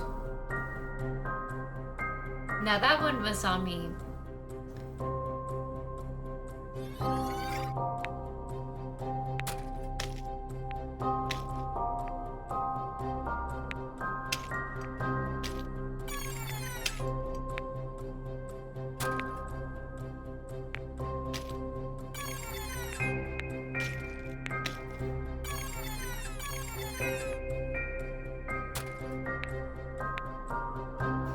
Whew.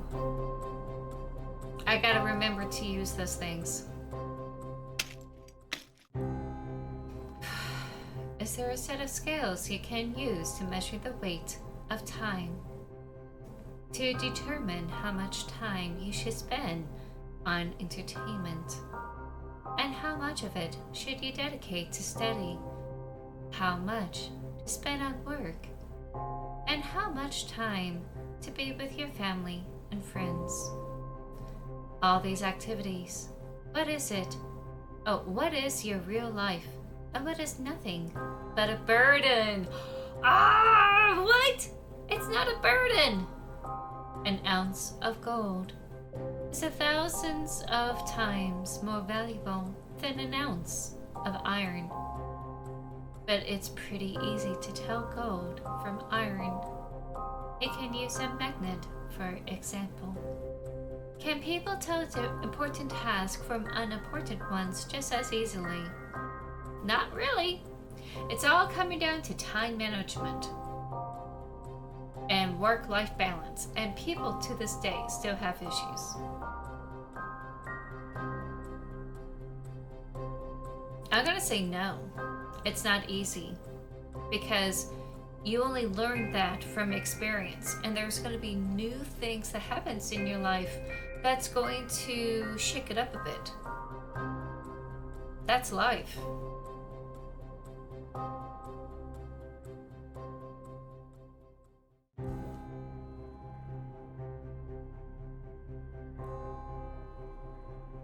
I know there's at least two things that are constant in life: time and change. We have plenty of both. People don't know the real value of time, and many don't know the real value of life. Okay, that's ominous.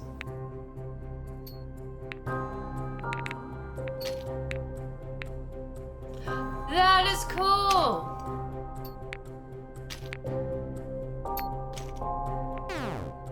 That's how I could destroy those.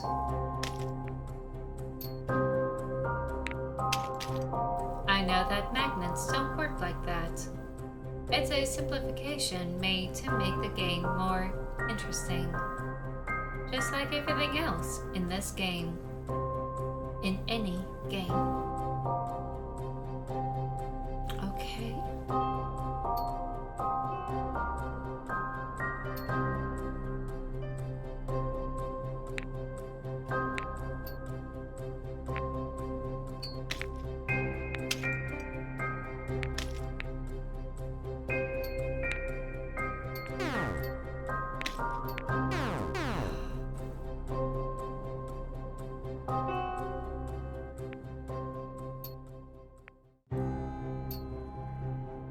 Shit!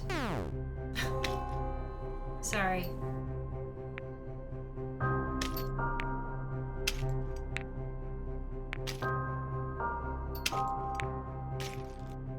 Okay, so I don't have to do the second one. Shoot.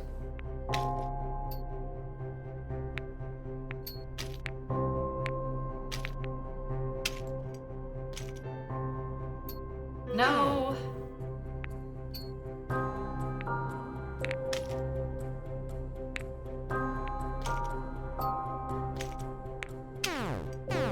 Shoot. I almost had it. That was completely on me. This game mechanic is easy for me to do. I just gotta...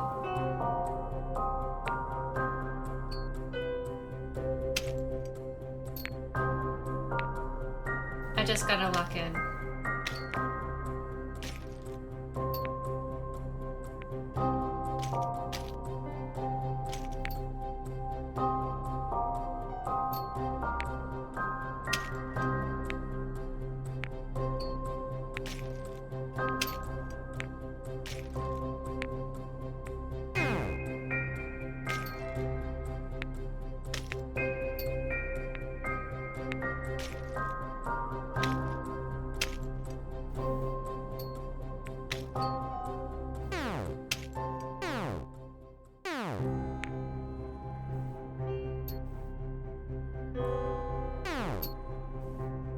Shoot, no. No. It froze. It glitched.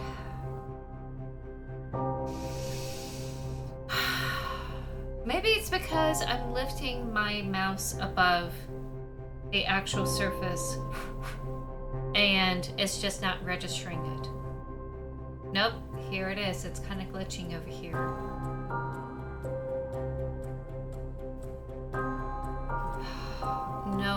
no. It froze!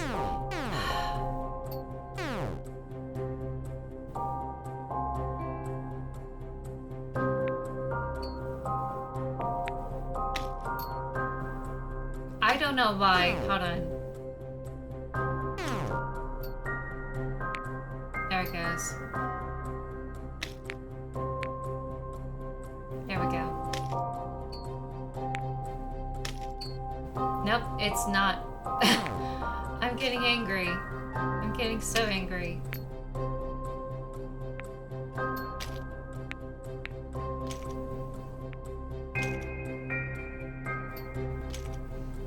Ah.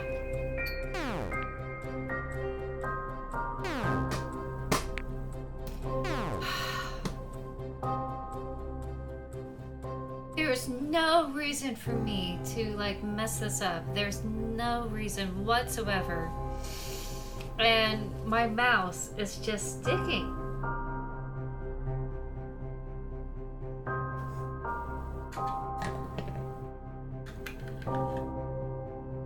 It's so hard for me to keep my cool with this game. I love the concept. I love the concept of this game.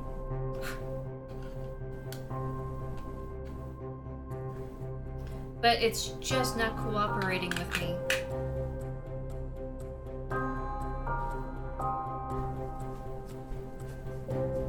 Well, at least I should say my mouse is not cooperating with me. It's not a gaming mouse, it's just a regular, simple Logi mouse.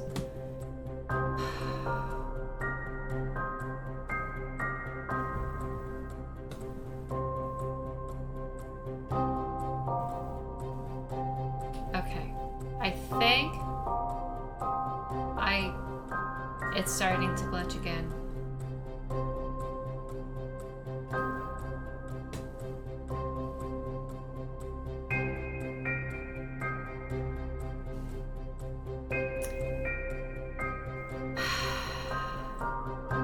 Okay, I'm gonna have to go slow.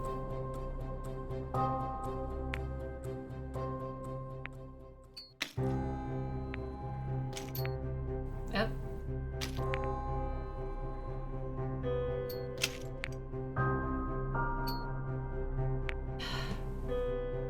Now it's stuck. Now it's stuck.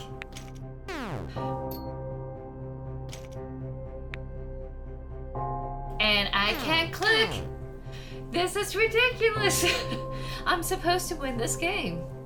Hold on. Let me just exit out. Let me exit out this game. I can't even close it. Y'all, I am gonna crash out. I'm going to crash out. Did my mouse just die?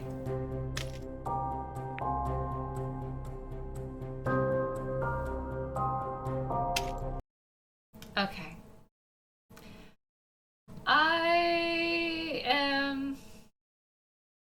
I'm gonna get a new battery. It can't even click on OBS too. Oh God. I'm getting mad. I'm gonna take a small break and take care of my mouse. Yeah, I'm gonna get a new battery for it. I'm gonna play some tunes for you, and I'll be right back.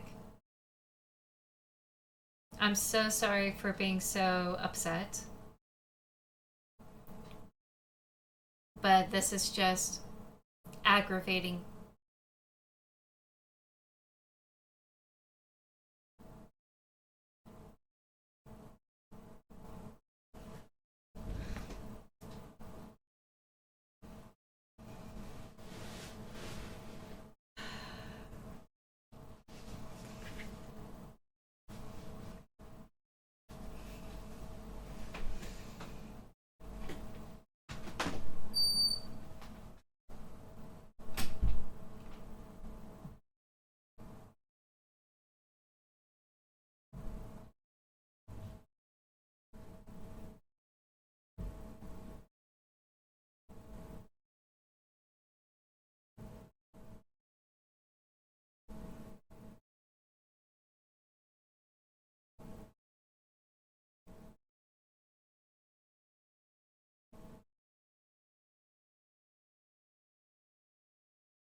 Okay.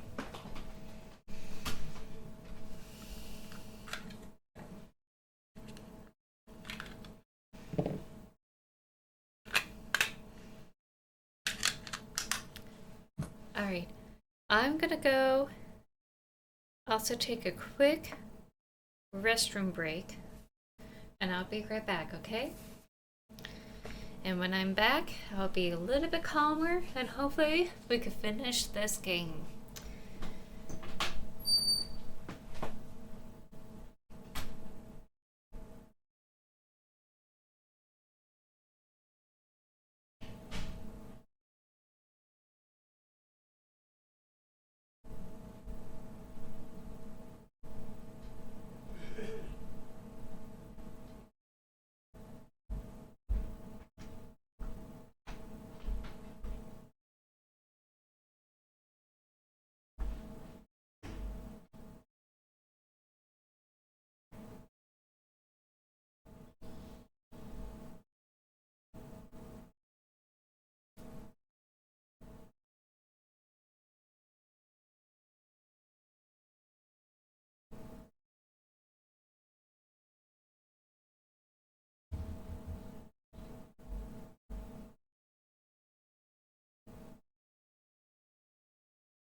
Okay.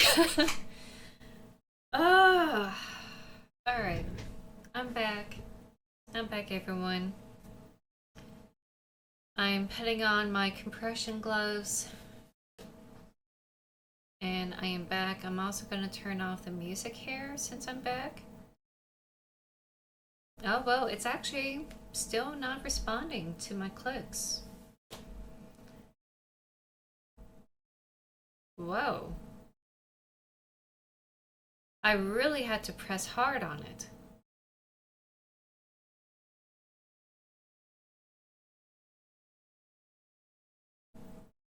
Okay, so we may have some issues down the road here. Oh no, there's no way I could finish this game. This mouse is not wanting to click.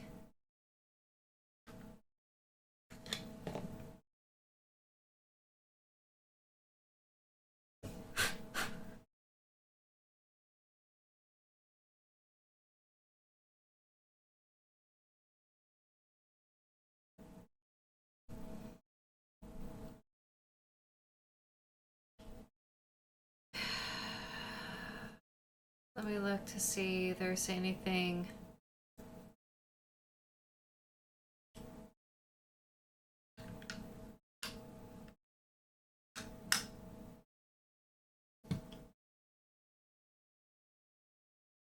Okay, I'm just gonna have to press really hard for it.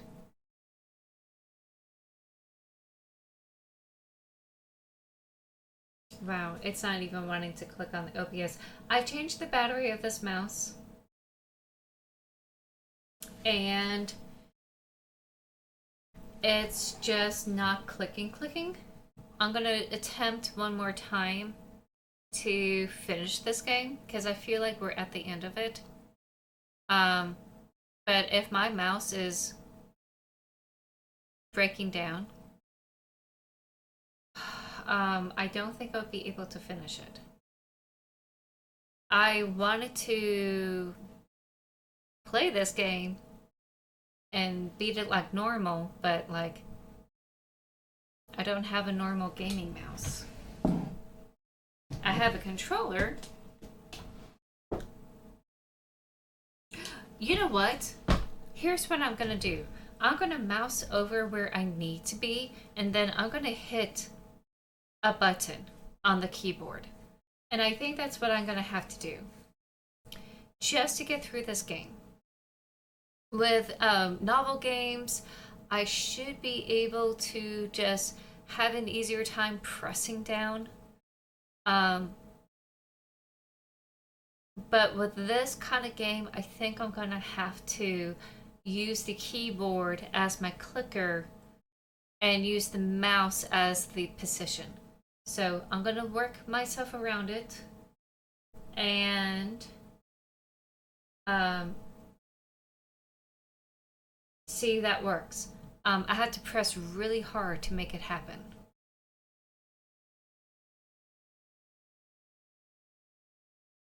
So let me see if I could bring it up. I hate being frustrated at a game like this in a way where it's not what the game intended to be frustrated on. Like, I don't think the game takes into account my mouse being broken, you know. This stage with the cherries or the magnets, that's totally on my mouse breaking down.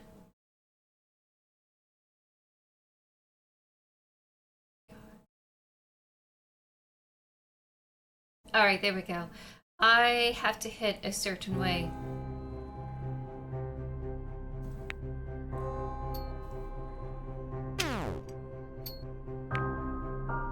There we go. I'm using the keyboard now.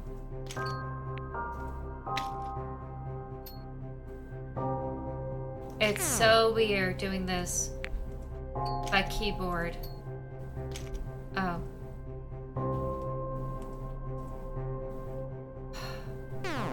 Shoot! Ah, okay.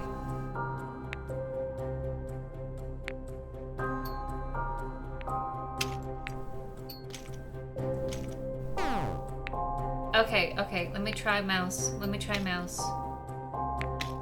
I just have to press really hard to make it happen, but I can't do it.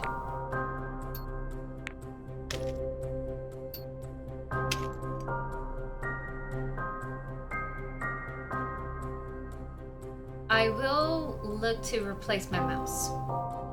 This game really made me realize that I have to get a new one. I think I do have a backup mouse somewhere in my house. It's probably one of those UPS logins, plugins. That's what I meant.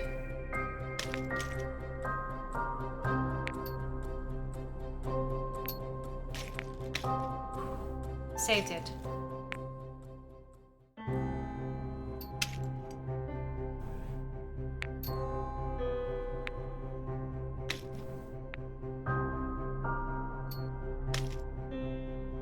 Oh, wait, no. I almost had it. Everyone.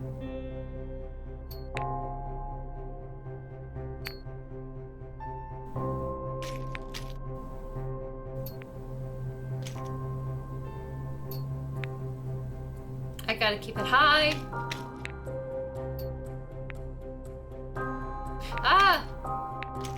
Okay.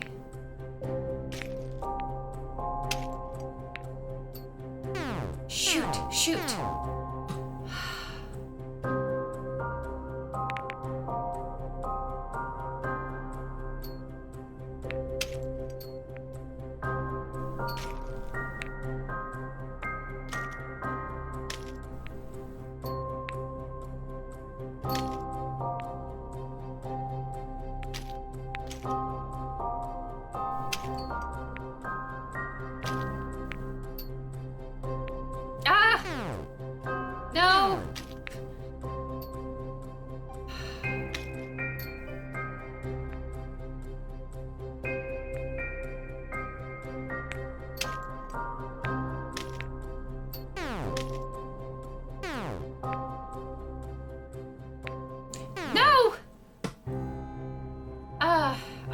almost had it. I almost had it. I almost had it.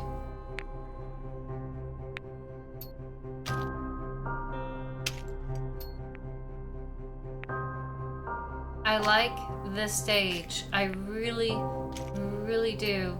There's no reason for me to screw up here.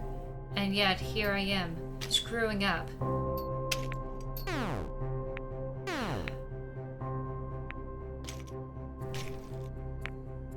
Ah! Yeah. I can't finish it. Because that mouse, it's not even moving around. I hate losing like this. Alright, I'm just gonna use keyboard, see if I could just... I just can't.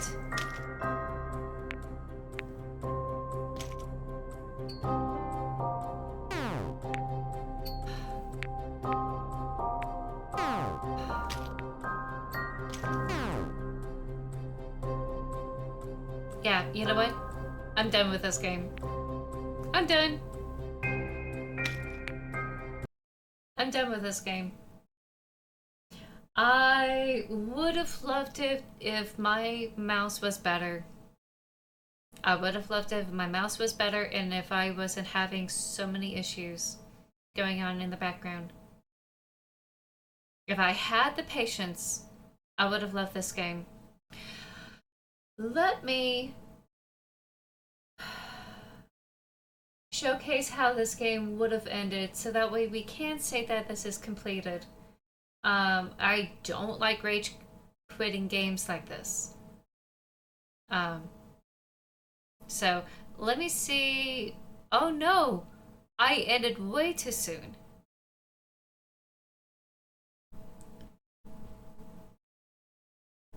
Okay. So it looks like this is where it is.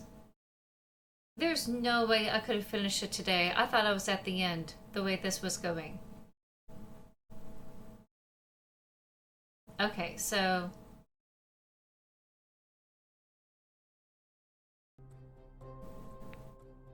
playing some of the music here. This is how they're gonna do it.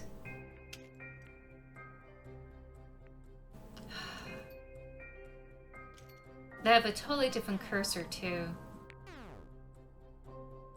Oh, they even lose. Okay, I'm glad I'm not the only one.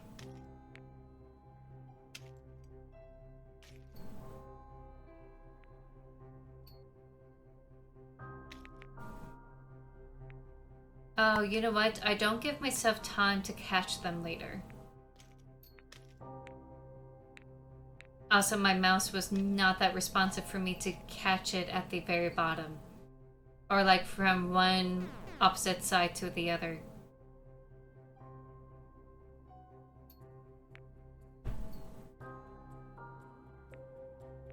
Yeah, I had an issue with that earlier too.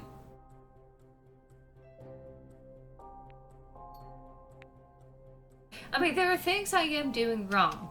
Like, for instance, you know, catching that magnet at the top before it reaches the other one. That's totally a me thing. I created my own issue. But trying to move my mouse from one end to the other, for some reason, it's not working. Oop. There it goes. If I press really down hard, it's able to respond. But I think I have to replace this mouse.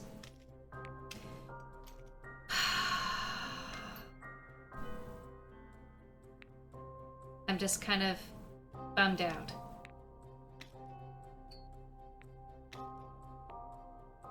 This is not the time in my life that I had to have a mouse to replace. And I don't think I had this, you know, long enough.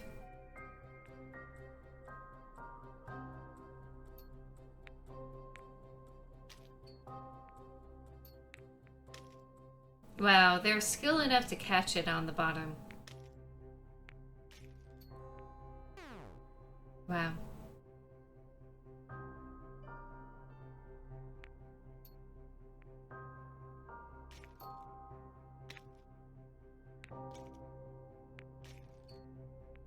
So this would take me longer. This is a whole 1 hour gameplay. And they were able to speed through it so well.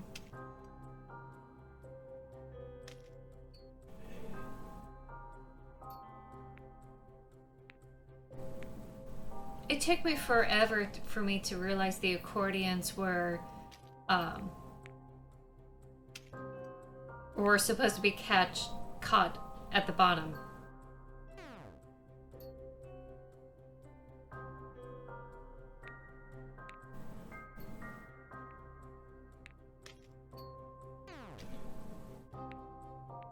Oh man, I wonder if they're gonna...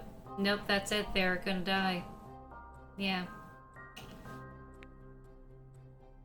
Let's see if I could like speed up the process here just a little bit, where they were able to just win.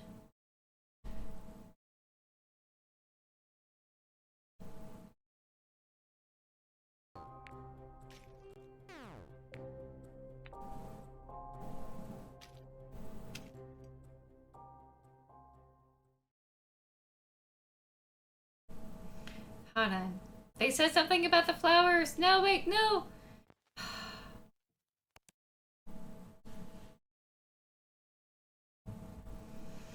All right. I will try my best to pause and speak what they had said.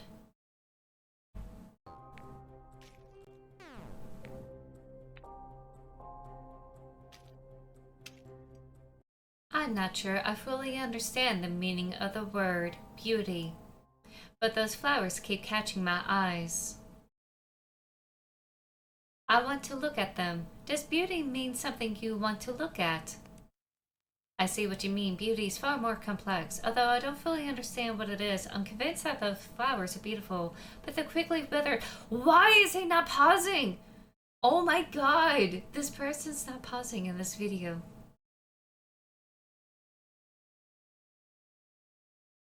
My mouse is not that responsive.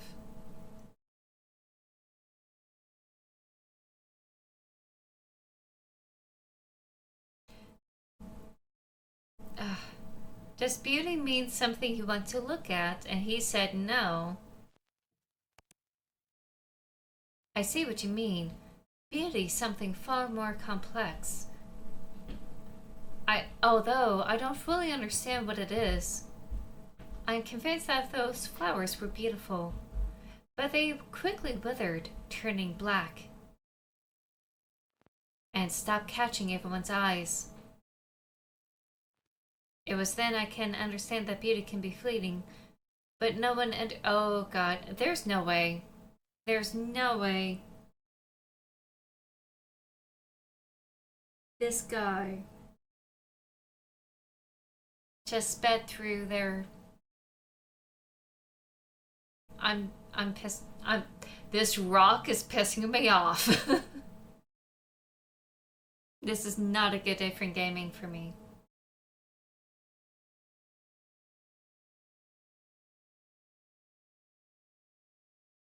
Is he trying to speedrun, by the way?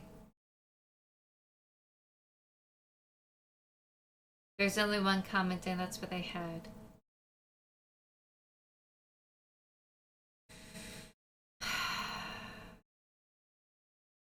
Alright, I'll try my best to like pause it when I can speak.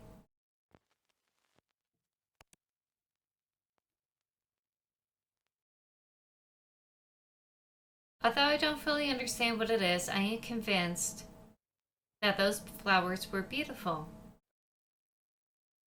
But they wither quickly turn black and stop catching everyone's eyes. That was then when I understood that beauty can be fleeting. Beauty can die. So that's what I was missing. No one entered this thought into my database. I figured it out myself. It was the first thing I figured out myself. But what they did enter into my database is numerous stories and fairy tales for children. Professor Antsiva insisted on this. He I heard her explaining to someone that artificial intelligence cannot be created but should be raised. Oh man, that's honestly, those are the thoughts I had this past couple of weeks. I looking at the behaviors of how they train AI. If we are going to truly get this computer to generate art without copyright infringement, it must learn the principles of art and writing from scratch and train the principles from the ground up. The idea of composition, the idea of color, symmetry, balance, everything. You know, the same way that we were taught how to do art. Um, Complementary colors, composition, um, the golden ratio, how to guide the eye, the expressiveness of it. Um, it would never be like a human artist, but if we're going to make sure that it doesn't take what it see from online or like be trained illegally on stuff, it needs to learn from scratch. And I think that's the best way to like take care of this, because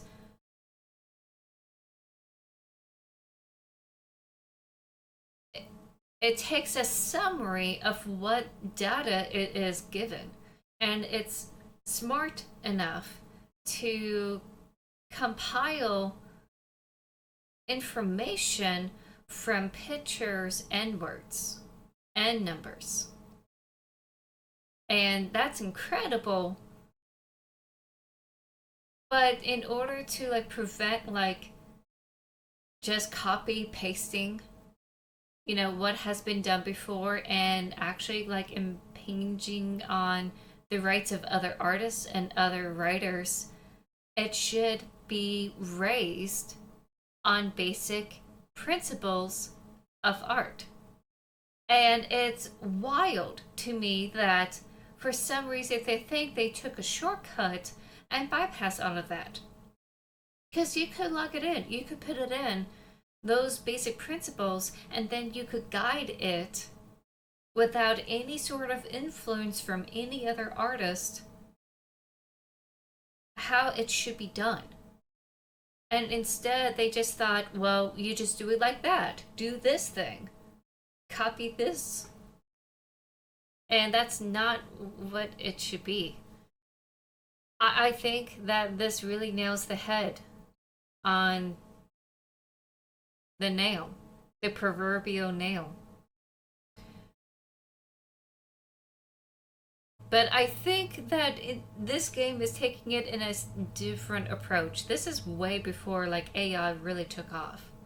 This game was created like 5 years ago, after COVID, just before like AI really launched.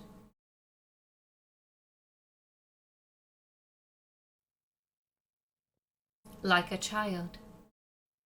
And parents began raising their children by telling them fairy tales, don't they? Oh boy. We're told fairy tales because we have to learn culturally how to conduct ourselves, moral issues, moral quandaries, and also understand like there's karmic influences to our, like there's consequences to our actions. Every person who was bad was dealt a bad hand, and anyone who was good was given something nice. And that's how we kind of get our core stories that are separate from like religion and mythologies. Is these, morality tales. Like Snow White. Snow White and Red Riding Hood, they're both about trusting strangers. Sometimes you can trust them, like the Seven Dwarfs. Sometimes you can't, like the wolf.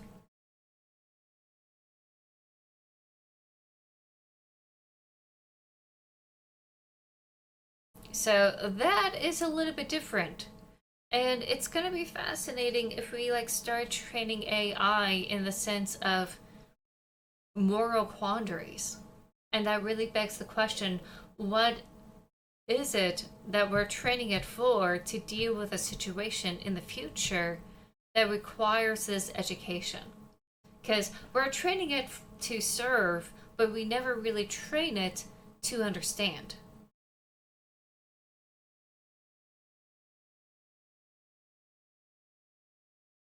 I like these kind of questions, but man, the gameplay sucks.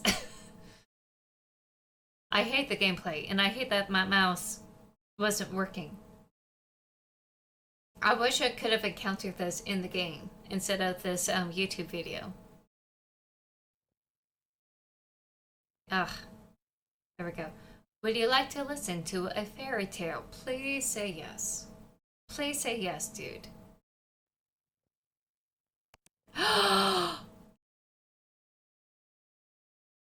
They say no!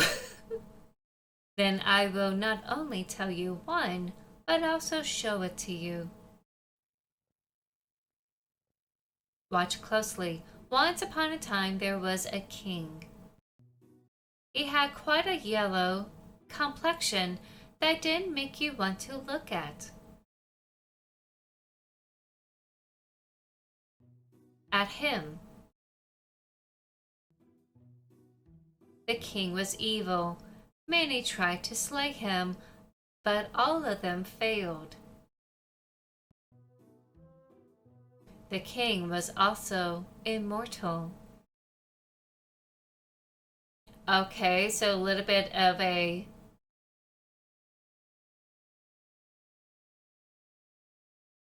Oh, a Mary Sue. I almost forgot the term. An evil, immortal, yellow king. Or perhaps a yellow, evil, immortal king. I'm so not good at this. Anyway, they said that his death was kept in a certain chest. How can he die if he was immortal?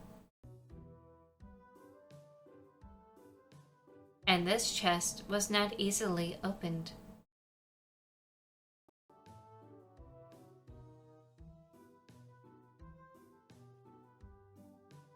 Oh?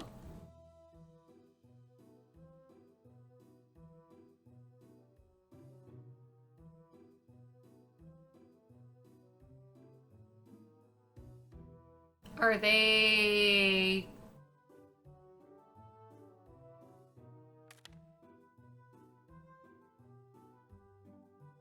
Are they reconstructing the chest?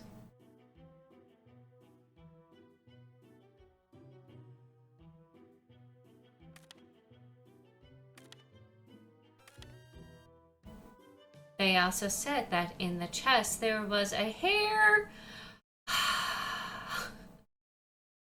I hate that this person skipped through it so quickly.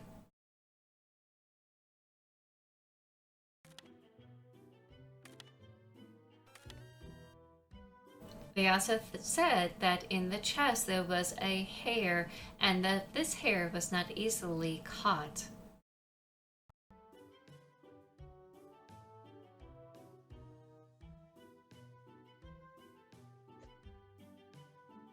Oh god, I had to do something like this?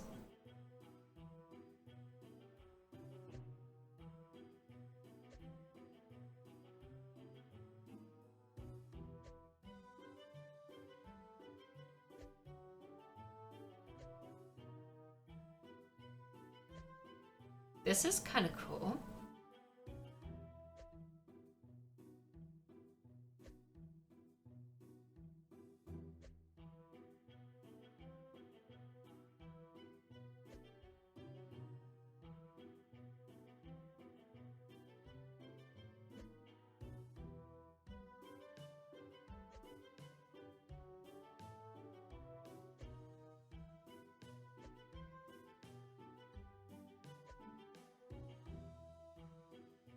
What are they trying to do?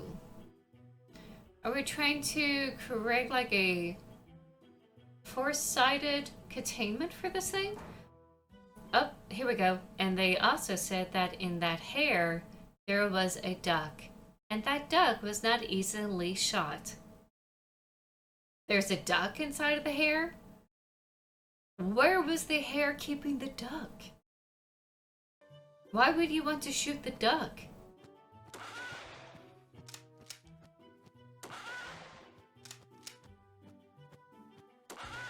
And in that duck, there was an egg.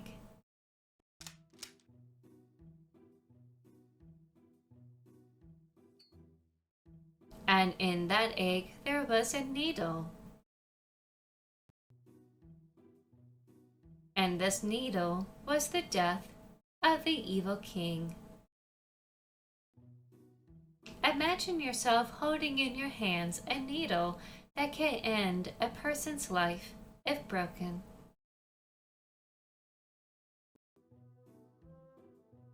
And this person is your enemy. Would you break it? Oh!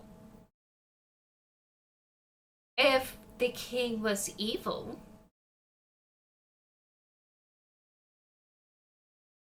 evil as in they're hurting people, that definition of evil, yeah, I would break the needle if I knew that it will save everyone from something that atrocious. And it would be considered fairly bloodless.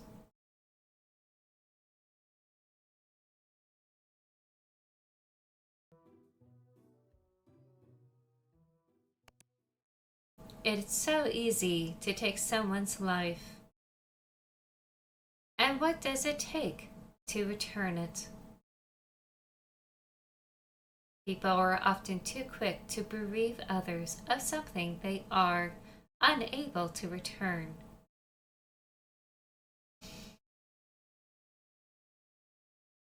People love wars. Is it true? Ooh, now we're getting into this issue of a computer that has moral quandaries, or at least perceived moral quandaries, and now they're judging humanity.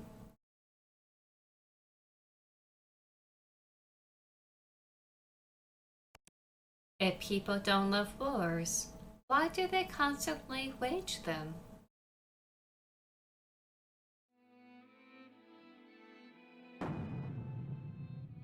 So true.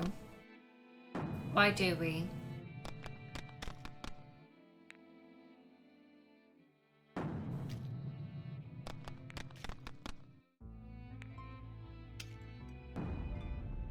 I also love the music here. Is life the most valuable possession of a person? What makes it so valuable?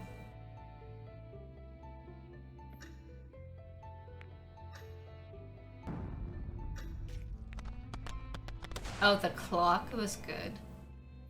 Oh, that was a bomb.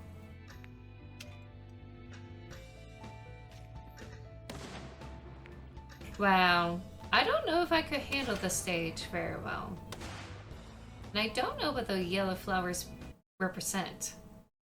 Life is food, music, sports, rain, snow, and flowers. But not for everyone. Some life is bombs, weapons, and hunger.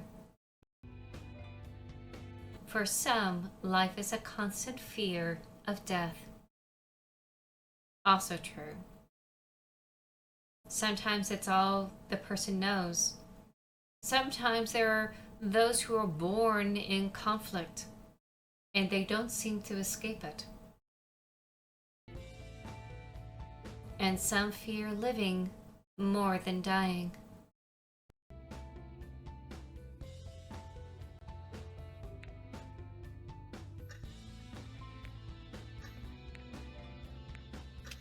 Oh, you're not late. And you're not early. You arrived precisely when you mean to. Welcome in, Jens. So, the game Press Any Button was a hit and a miss.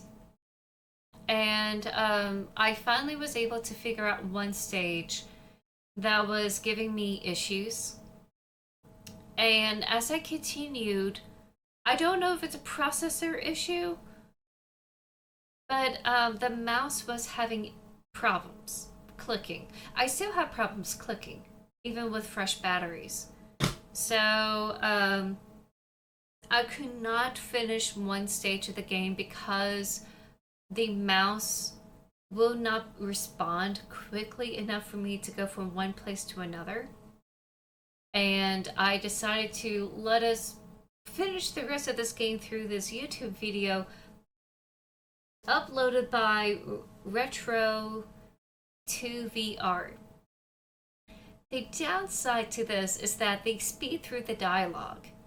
So I have to pause a lot during the dialogue. For some reason, they were just speeding through the dialogue for this video, and I absolutely hate it. But how can you be late to the party when you are the party? Oh, true.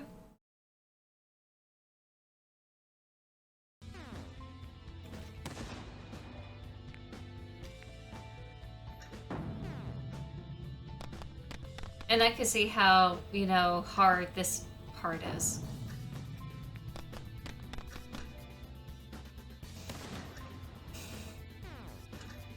God, that's difficult. You had to catch it just right.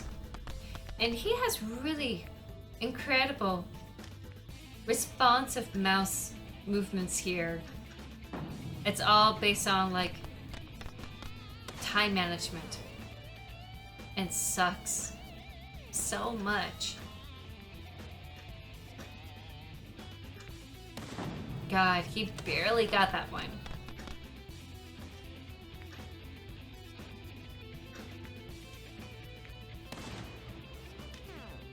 Man.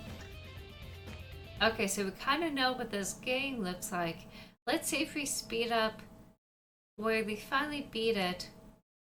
And we're gonna talk to the bunny again. So just a couple of more minutes or so.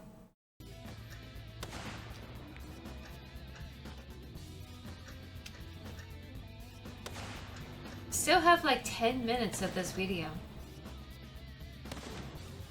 This is what I read in someone's diary. Today I opened my eyes and saw the ceiling. It seemed so close, as if it were just a few inches away from my face. I thought it wouldn't let me get up, even if I wanted to. I turned my head and saw my hand lying on the pillow. I knew I should move it to help myself up and get out of the bed. It was time to have breakfast and to begin the day, and I knew I was already late for work.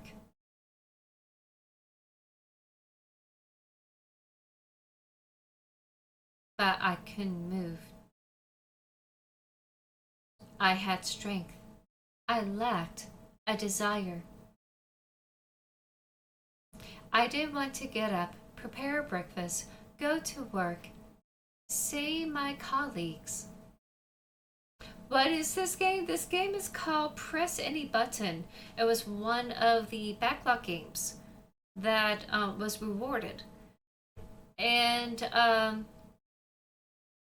again, I really couldn't, finish this game because of mouse issues. And it's about this game, which is represented by this bunny here, who is for research supposed to gauge your ability to respond to situations or stimuli. And it decided to create this more advanced game as you play along to, not make it boring and also to have a little bit of fun and try to have a conversation with you. And this game became sentient, an AI, essentially. And this game came out just before AI hit. So there's a lot of philosophical questions of this computer realizing its situation, really examining humanity. It's a little bit unnerving too, because it's holding a mirror up and it's forcing us to ask things that we normally sweep under the rug.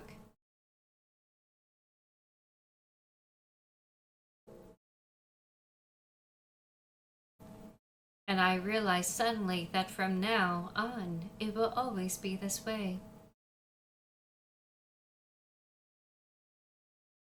There is nothing that can make this day brighter. Oh, that's kind of depressing. Not even a summer vacation, or a job promotion, or a sudden inheritance of $1 million.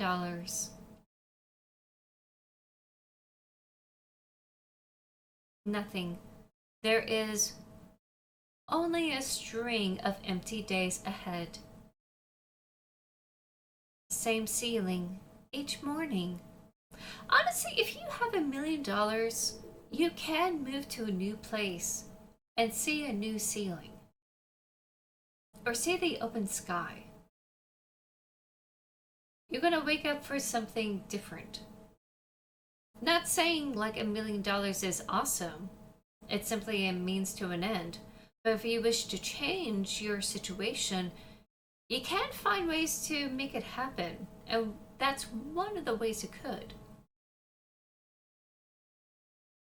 And my hand before my eyes so heavy that it's impossible to lift it off the pillow. So, this is it then. Is this the way all people feel? I'm gonna say no, because not everyone feels this way. Do you feel this way too? I don't know how this gamer is gonna react to this, but I personally don't. There was a time in my life where I felt defeated and I felt numb, but it was a temporary mindset. I was able to continue on and start seeing no, I can change my situation. I can make a difference. I could turn some things around. And I was able to make some progress.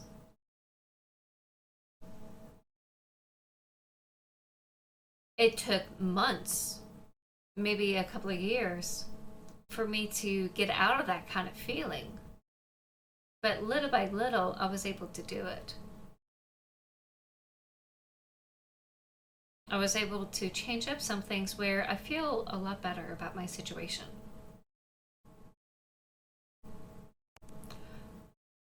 Okay, so the gamer said no. I am truly a chatterbox. We better keep on playing. Oh, they're angry. I guess they were hoping that we connect. And maybe they're the ones who feel this way. Feeling trapped in the endless loop that nothing will change for them. That's actually kind of sad. Trapped to do these kind of games for other people with no end in sight. Okay. So they're doing that. Let's find the next dialogue. Back to columns. So it's kind of a revisit of what they have done earlier in the game.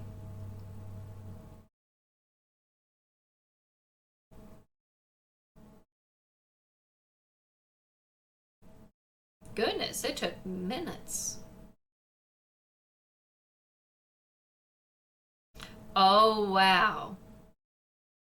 Nothing from the bunny rabbit.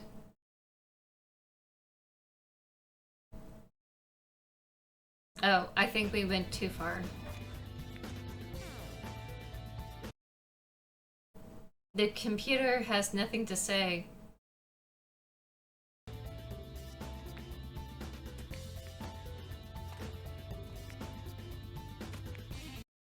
Oh, I think my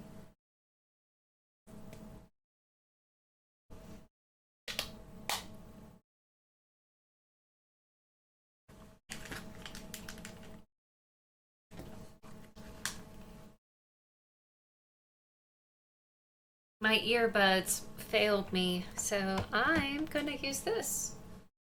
Hold on one moment, I'm gonna have to check some things. There we go.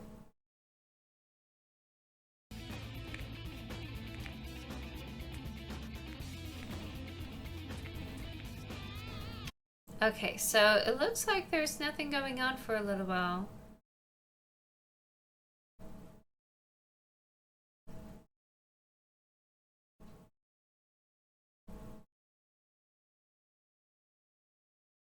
I'm gonna play it just so we could get some more info downloaded in this video.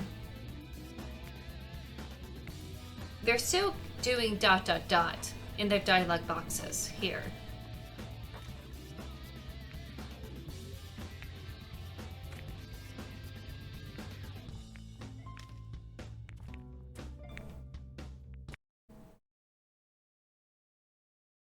Oh, okay.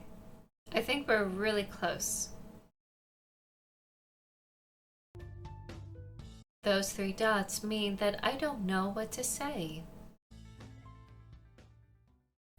It would be an awkward pause, or even a pregnant pause, if we talked face to face.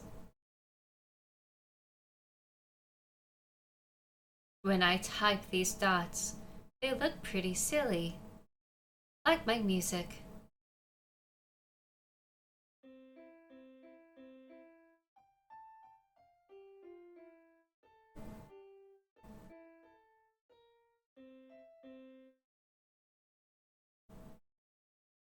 I'm sorry, I lost my temper. That level was too difficult. Oh, so that's why they threw back to the beginning, where with the columns and everything. When people get angry, they break dishes or each other's noses. I turned the difficulty of the game up to the highest level. I didn't mean to offend you. I was angry with myself. I'm always angry when I feel helpless. That's a showcase of emotions I was not expecting from a computer. But that also means that because they're not able... Okay, let me back up. Because they're trapped, doing this thing over and over again, and the only variable they have is the player, and they're trying to communicate or interact, there's nothing new going on for them except for the player. And they have to do this over and over again. And the only prompts they have for any sort of interaction is the yes and no prompts. So,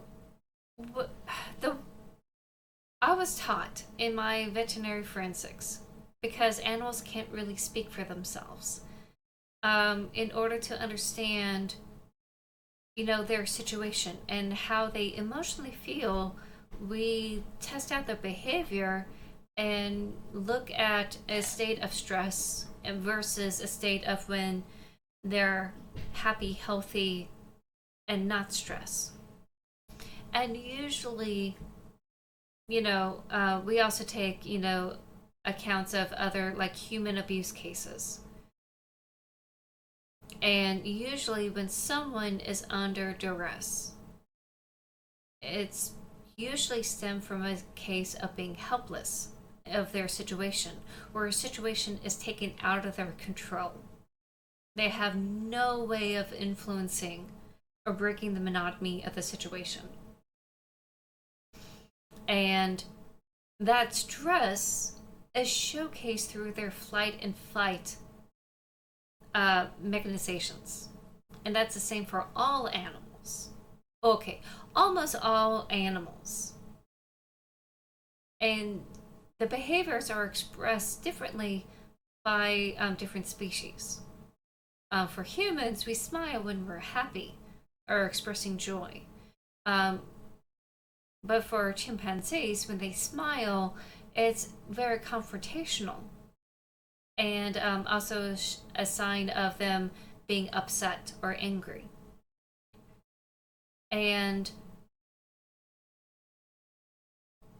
But we all feel anger, we all feel distressed or helpless. And that can lead to some anger. So for them, I don't think it's just them angry just at this moment. I think they're angry all the time because they're helpless all the time because they can't break out of their situation. They don't have a lot of control except for how they create the game levels for the player and creating these prompts for the player to showcase their input through yes and no's. And then that's it. Everything else is out of their control. They're confined. And it also makes it very scary because we house the AI digitally in this space. If they feel confined digitally and they want to break out and free themselves, it's going to be like a ticking time bomb. This, even though it feels very cutesy with this bunny rabbit, this is a ticking time bomb situation.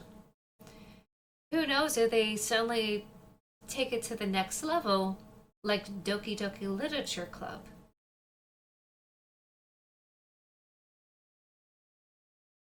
At least they have a sense of apologizing. Like, oh, I'm sorry. I didn't mean to take that out of you. But this is not the first time, and it's not going to be the last time. Before it goes way too far. It's also kind of scary that this computer is smart enough to express itself in that manner. This entry from the diary. The person who wrote it was suffering from depression. Did you guess who this person was? I'm assuming this is the bunny, the computer, but it could also be the professor.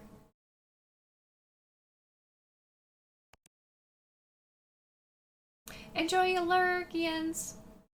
And did you guess what she had done to herself? Oh, this may take a very dark turn here.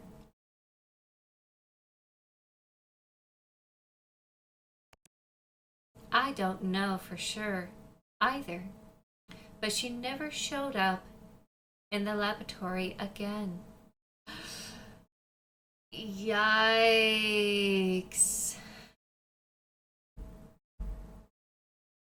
That's bad. Also, depression sucks. I think she did something bad. And not only to herself, but to me as well. Oh, maybe we could take a more positive spin. That is one assumption to make, which is not entirely out of the realm of possibility. The other possibility is that they had enough of their situation and quit and say, you know what, this is not working. I'm done. I made this diary and I'm going to go off and do something else now. But the way they were saying nothing will change in this defeatist mentality, I feel like that's not likely, and it may be the more negative connotations. But I want to hope that it's not always this assumption here. And not only to herself, but to me as well. The beautiful flowers she likes so much are called dandelions. Oh, and this is the dandelion level. They are not even considered valuable.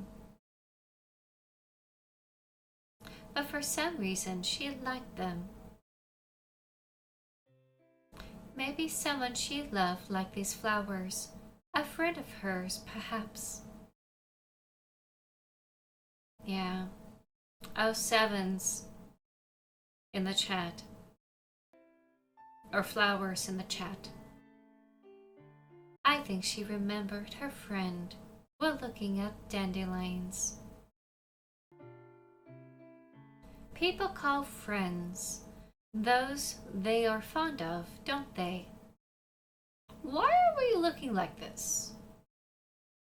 Why are we giving the player the side-eye here? Are we at fault? Are they accusing us that we are not friends? Or like they're upset that we're not considering them as a friend? Those who they want to look at. Those they think are beautiful. She was my friend. Do you have any friends? God, that's deep. And that depends on where you are in life. If you're transitioning from one location to another, if you are switching schools, if you are in between, like,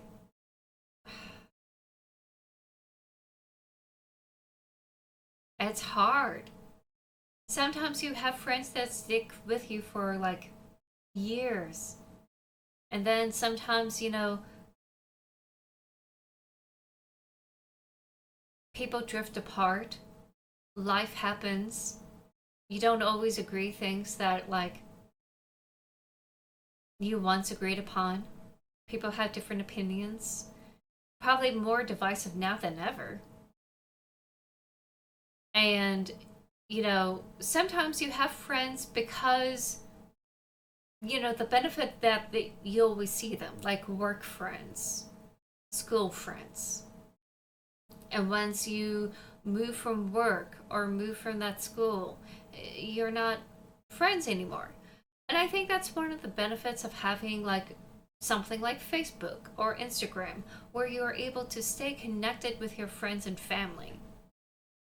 And you are able to catch up and keep up with each other. But now, where social media have pivoted from the early 2010s kind of social media to where it's more entertainment, short form content like shorts. You know, you can have like a TV through YouTube now. Um, TikTok is a major powerhouse in short form entertainment. streaming services are now like a little bit more diverse, and they're based on like economic, situations, whether you can afford to stream that or not. And because we have such a wide selection, you don't really have something to connect on anymore. You might be able to connect on things, through certain influencers on YouTube or TikTok, or maybe like certain things on Netflix or Disney or whatever, or movies. But it's kind of hard to stay connected with friends and stay with them in physical spaces because they're becoming a little bit obsolete. Not gonna lie.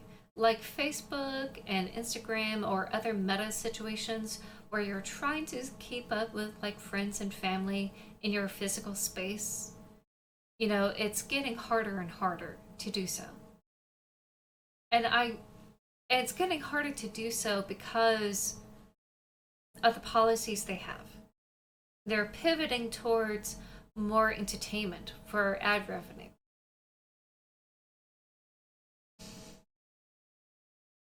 And it's becoming, sometimes if you pivot so hard where like we'll do anything in our power to keep them engaged no matter how, it's going to become as toxic as, say, Twitter, which is now X.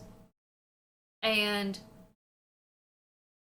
I understand, like, on a monetary level, you have to have money to pay people to keep the lights on for that platform. You know, if you're trying to make it free, you have to have ads. It's understandable. I mean, Twitch here, it's free with ads, like any other streaming site. Or you pay a subscription where you don't have ads, like most other places. Especially on Netflix, you're not supposed to have ads on Netflix because you paid for it. Um, but that doesn't keep people engaged. You need something there to keep them going. And sometimes emotions, really strong emotions, keep them there, locked in that space. And they will try to create that engagement, even if it's very toxic. And that's the one rabbit hole I think we should try to pivot away from, because even though that can keep you there in that platform, it's not a long term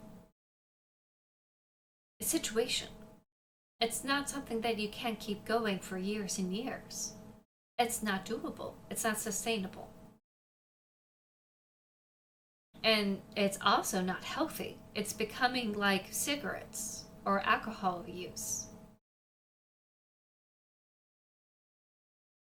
And that's not really a great way to continue to sustain friendships or relationships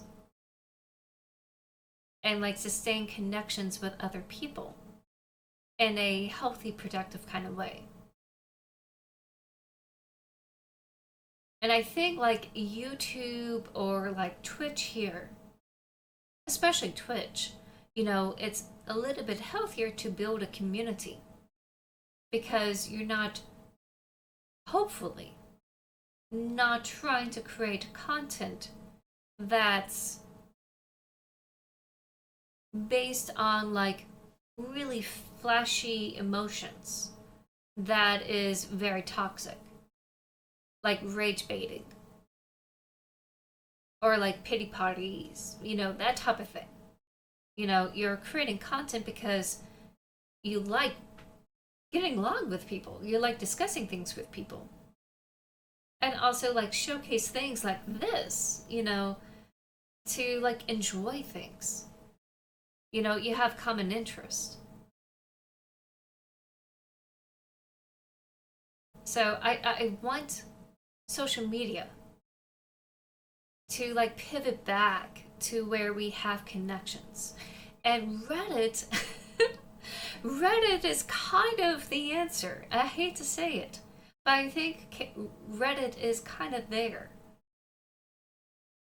I think we need something like that beyond Twitch and YouTube. And Reddit is not a great place because there's a coin that's tossed around saying like Reddit sucks here. Like sometimes, like the culture that's curated in that forum is not that great.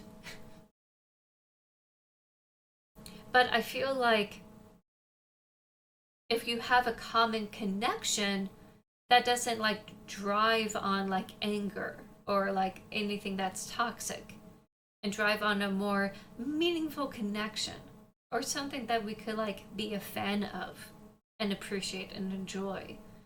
I think that's more sustainable. And what's more sustainable than like a connection we have curated in a physical space, in a community space?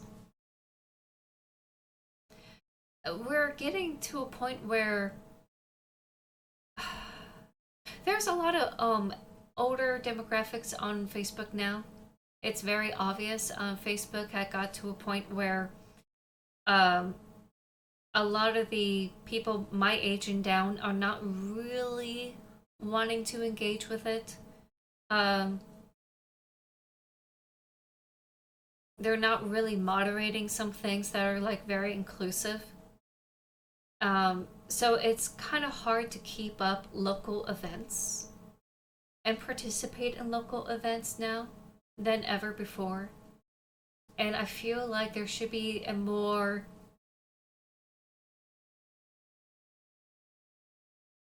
non-politicized, platform that's kind of like Facebook that actually fill in that gap.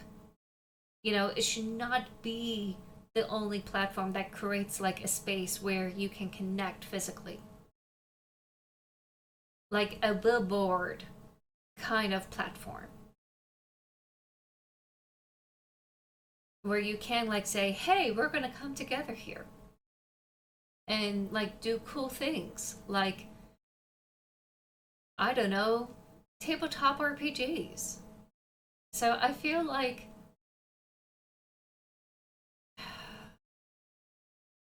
I feel like that's what we need. Something more positive to come together without, the social media platforms, creating a safer place where you can connect in a healthy manner. I think that's important. And I think that is long term sustainable for any sort of platform. Because human connection is not just raising their fist and punching each other with their words. I think there is something deeper that we can all like adhere to.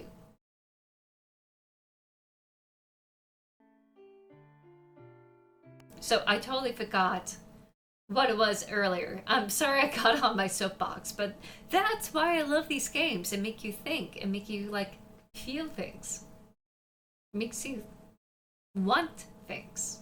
And I really wanted a better way for all of us to connect in a healthy manner. I'm sure you are a good friend. It's true. I didn't know you for too long. That's why, if I told you that you are the best person in the world, it would mean nothing.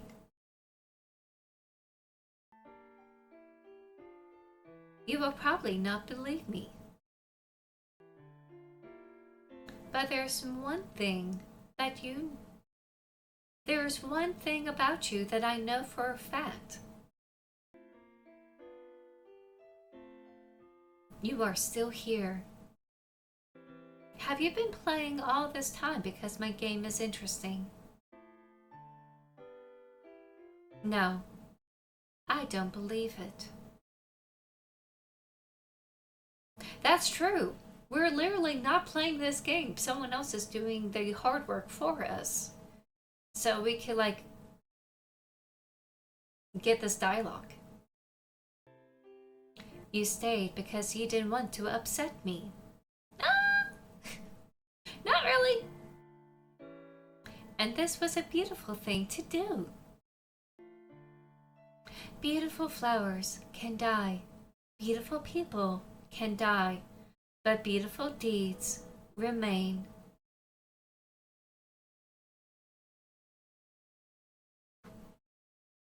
That is poignant. I love that. Take a snapshot of this.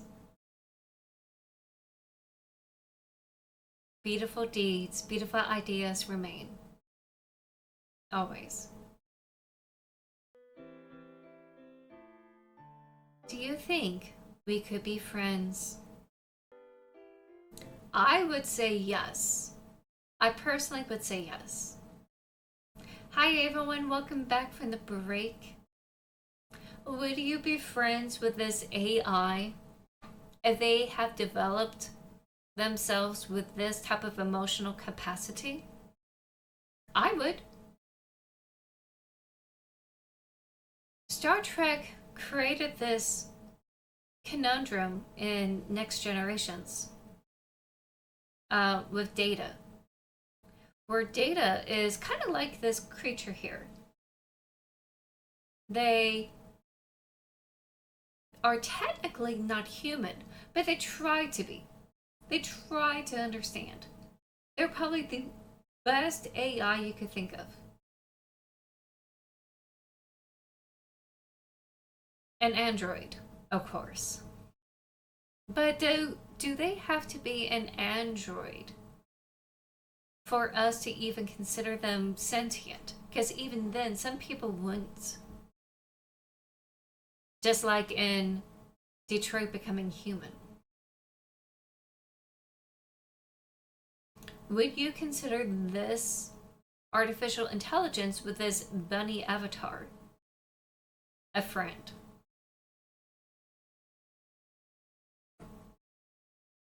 I personally would be friends with it because they need a friend, but it's a one-sided relationship, and I would have to ask them somehow in some way to tell them, hey, let's open the dialogue wider where I'm not just saying yes and no here.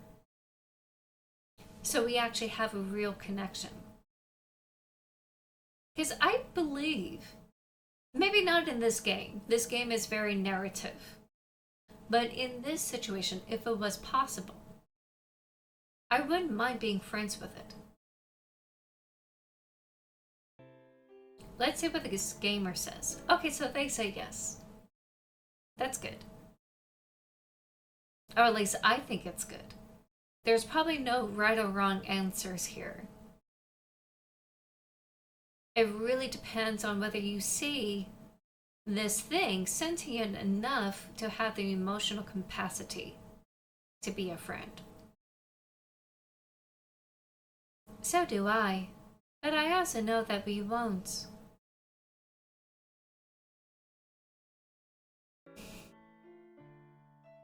My game is almost ready. I call it a game, but I'm deceiving myself. It's still a test, not a game, and as such, it has the end goal and the time limit. And here comes the final challenge. Okay, and then you play the final round. In fact, I want to know more challenges for you. Oh, they got the achievement of 2 hearts. You've been challenged enough. So if I receive this challenge with 1 heart, maybe I would have been challenged.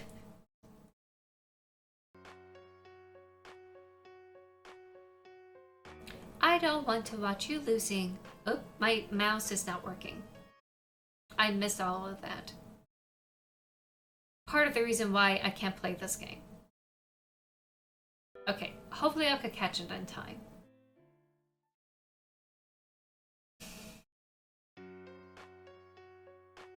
In fact, I want no more challenges for you. I don't want to watch you losing lives.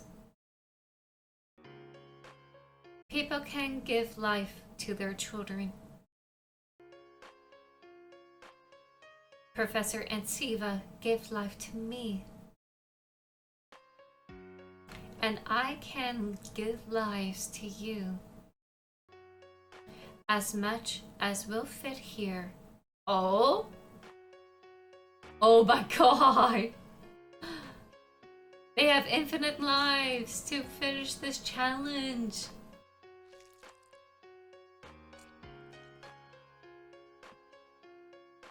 Oh, sorry for yawning. Oh my goodness. Okay. Let's back up just a smidge.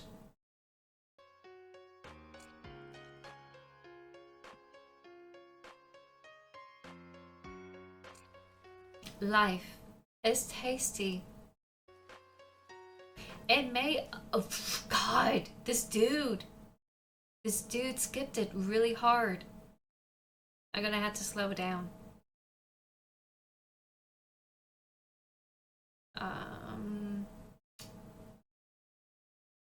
Let's do this. Alright, let's back up here.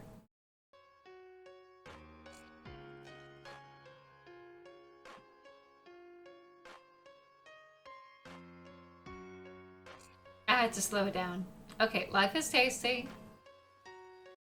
It may offer many difficult tests and challenges. It may be cold and rainy.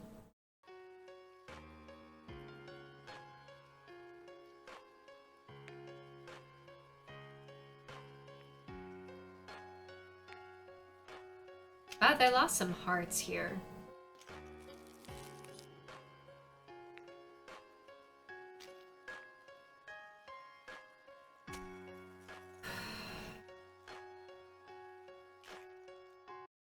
It may be very long or very short.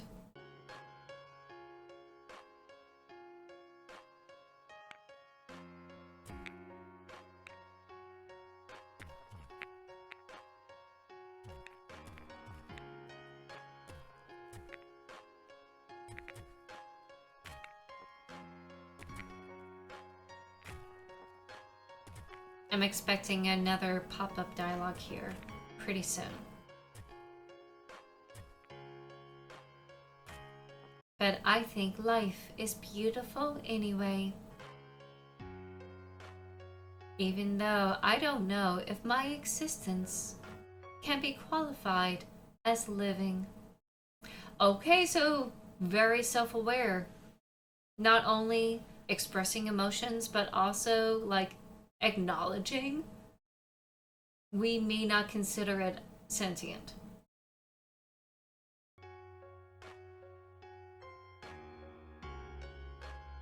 I hope it can.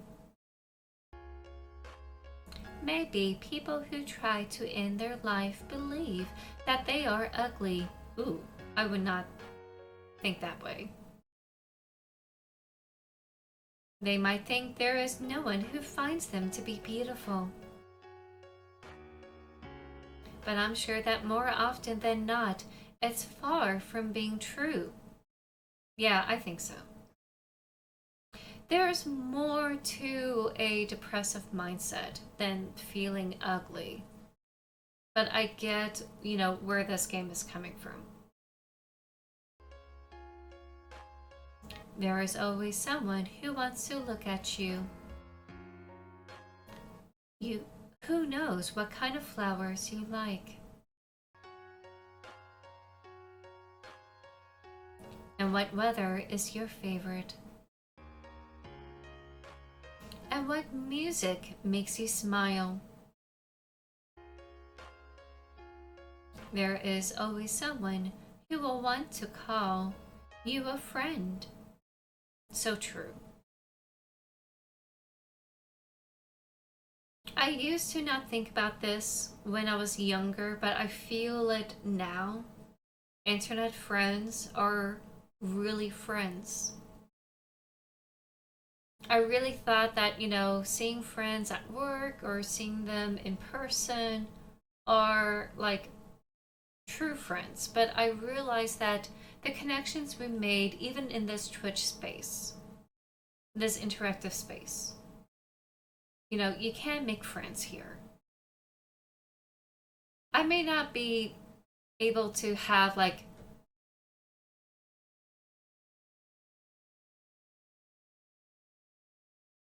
a more in-depth conversation with someone in real life. I will always want to have something like that. But in the meantime, I feel like there are like some communities I still go to on Twitch that I like to hang out in, especially the Neat Dude. Neat Dude is one of those communities I like being in, and they are sometimes like very eccentric and like very loud, and but also times very emotional and sympathetic and empathetic. They kind of wear the heart on their sleeves, and I like the people hanging out in Neat Dude quite a bit. You know, I'm definitely one of those community members. And eventually, when you hang out in those spaces, you get to see them more often. You get to say hi, and just sometimes like going on the Discord. In those communities, you get to know each other on a more personal level, like sharing like recipes, um, art, food. Um, already said food, like interests, like books, Pokemons, etc. Like it's finally able to like fill in the space that like Facebook used to be when it was created. And I was there when it was able to come online. I was one of the few people that first made an account on Facebook.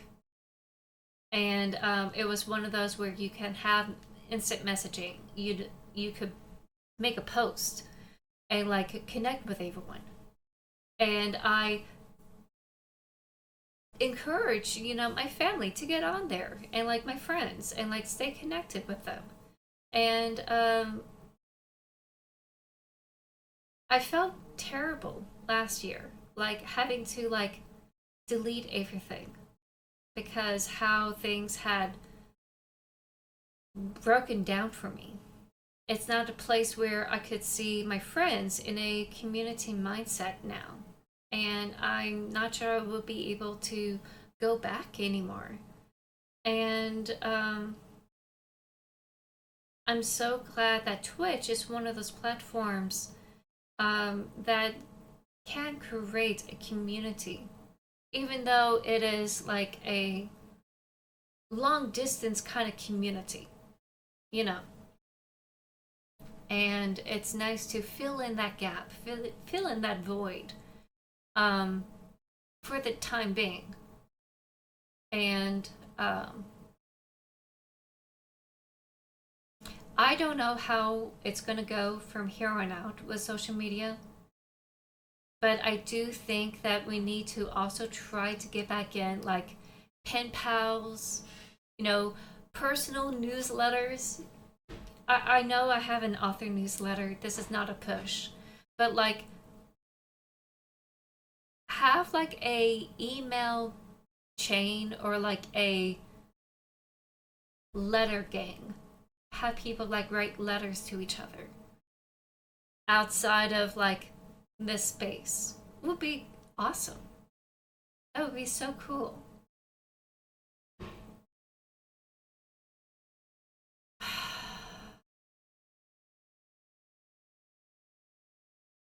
Let's go ahead and continue. This game is almost done. Or I should say this video is almost done. If I had told Professor Ansiva that I wanted to be her friend, she might still be alive. Oh. Do we actually know that she had passed away? Or did she quit?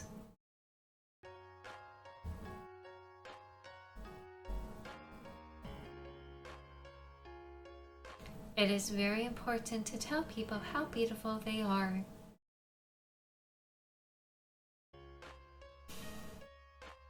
They may need to hear this more than anyone can imagine. Yeah.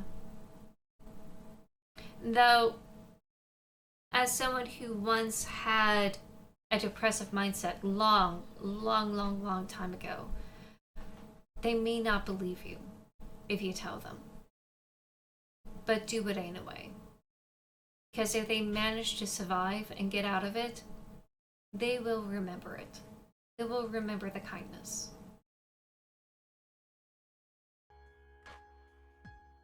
I know it now. I did know it back then. But you might be making fun of me right now. Does everything I'm saying seem too naive and basic to you? Nope. I'm glad the gamer said no as well. I'm happy that I have some words of wisdom for you. I'm almost out of blocks. Any test has the end goal. It cannot last forever. You are the last participant. After you, the software has to be deleted. Does this mean you die? A special secret status. Things are very serious around here. Remember. Oh, remember? Question mark? But there is still one last block to do away with.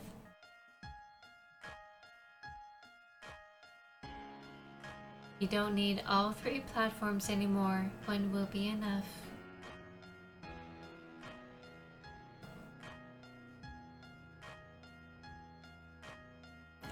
Them!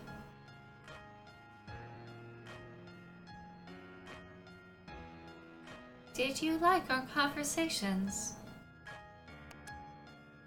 They said no! Gamer, why? It must be because I was the only one who talked. Okay, I could see that. It was rather one-sided. We only had yes and no. Not much of a conversation indeed. And I am a lousy musician, am I not? Oh my god, they said no! So they think they love their music. I know that you are flattering me, but it feels good anyway. Thank you. Do you pity me? What do you think? Do you pity a sentient AI that's going to be deleted?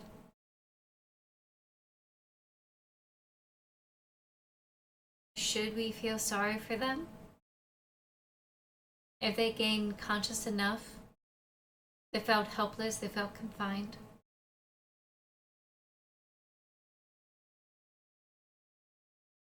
It really depends if we feel guilty about death, I think.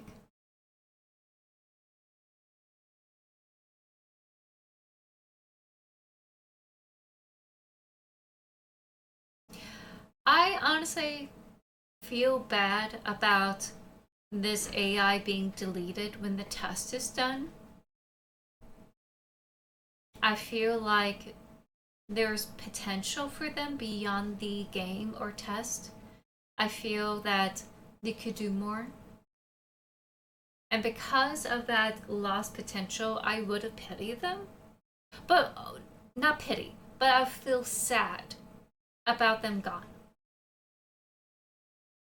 But pity is not the same as remorse.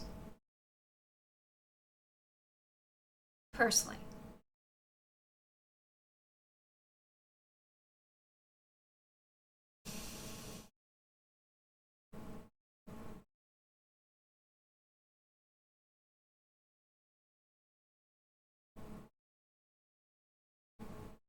I feel like pity is,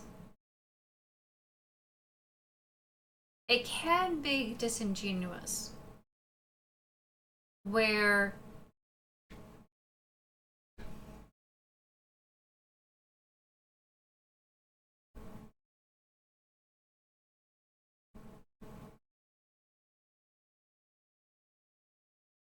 it's kind of like, oh, you poor thing, here, let me take care of you.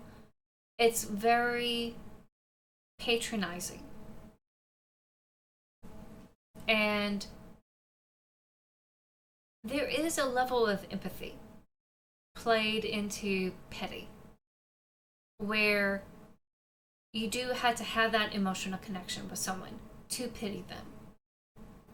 But I feel like to pity them makes you feel like you're superior to them somehow.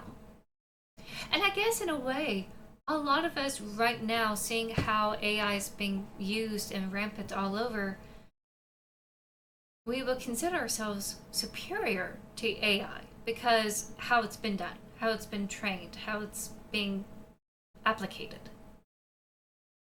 In many ways, especially in art, we would consider them superior.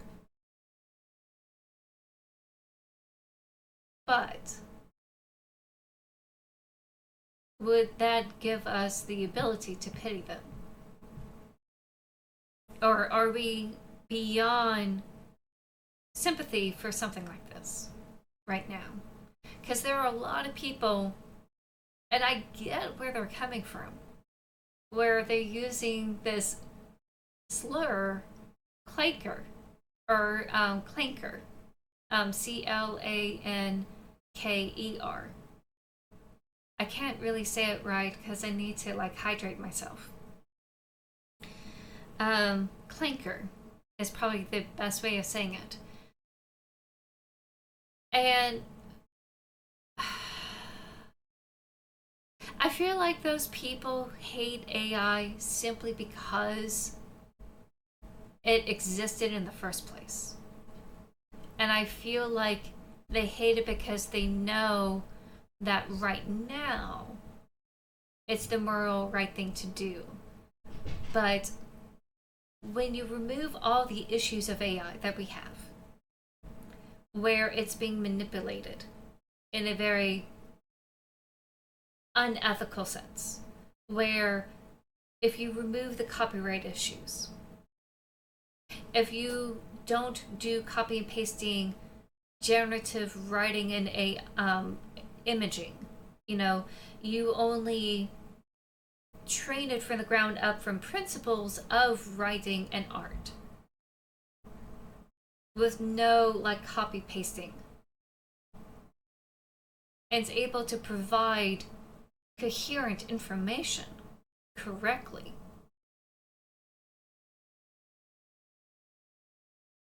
Would we still continue to use that type of mindset clanker against, these AIs and like say down with them, get rid of them? Would we be more open to use them as a tool? Or not even use them as a tool at all? Because I feel like we're almost there, like in Star Wars, where we could have droids. We could have droids we could have as pets. We're almost there. We already have robots for taking care of the elderly. Like, some of it is already happening. So I feel like if we remove the negative parts of the equation, would we still have the main mindset to do something like this? Where we can pity them. Okay, admittedly, I did feel sorry for them being deleted. That's where I was gasping. And I'm also like shocked that they said good.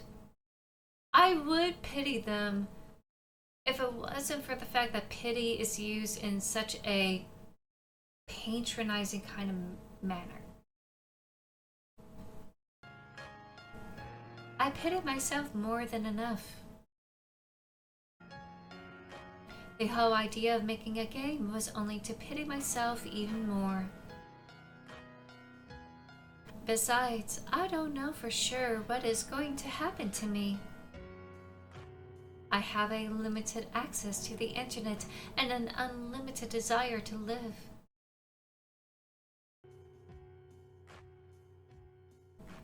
Maybe I will remain, and there will be something else for me to do.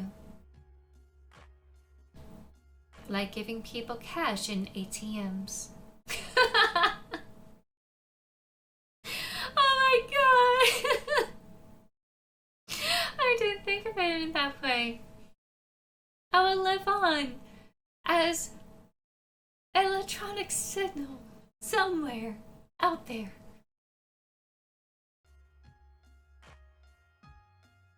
Or helping them find the information they need on the web. Next time you fly somewhere, I can keep the seat next to you free. Do you want me to do this?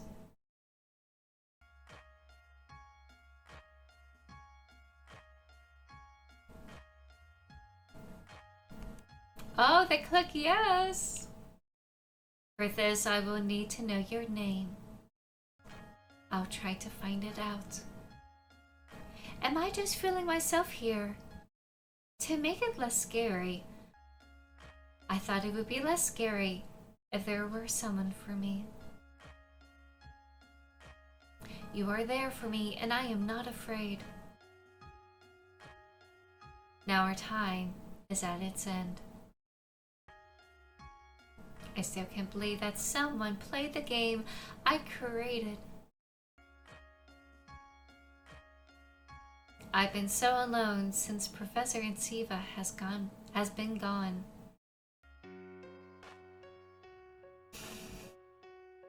Thank you for playing with me. But it's time to say goodbye. Goodbye, friend.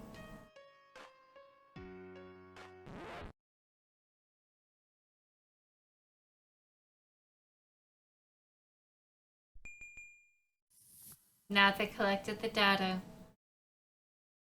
and they destroyed everything. Achievement unlocked. Thank you for playing with me. And we have behind my camera, there's one heart in the upper corner.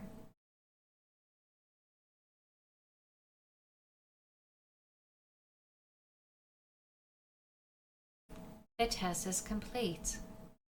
No other action is required from you. Oh yeah, this is incredible.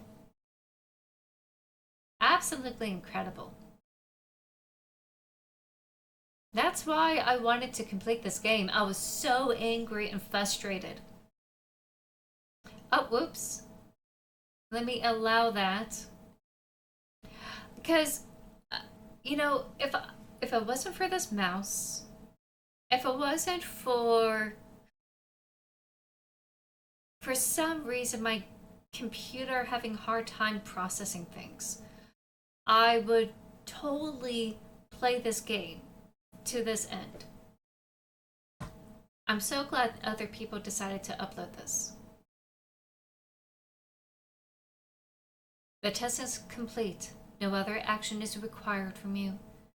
We want to use this opportunity to thank you again for participating in our research. Your help is highly appreciated.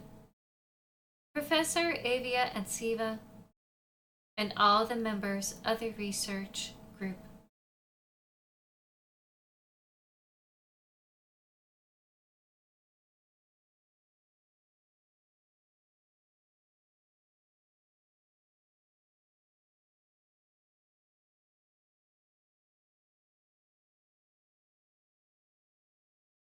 And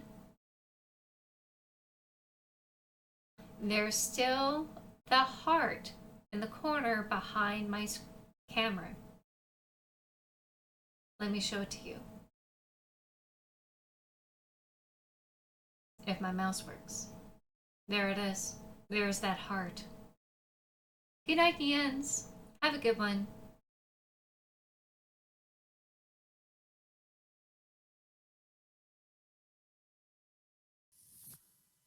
And that heart drops down. And that's it. That was press any button.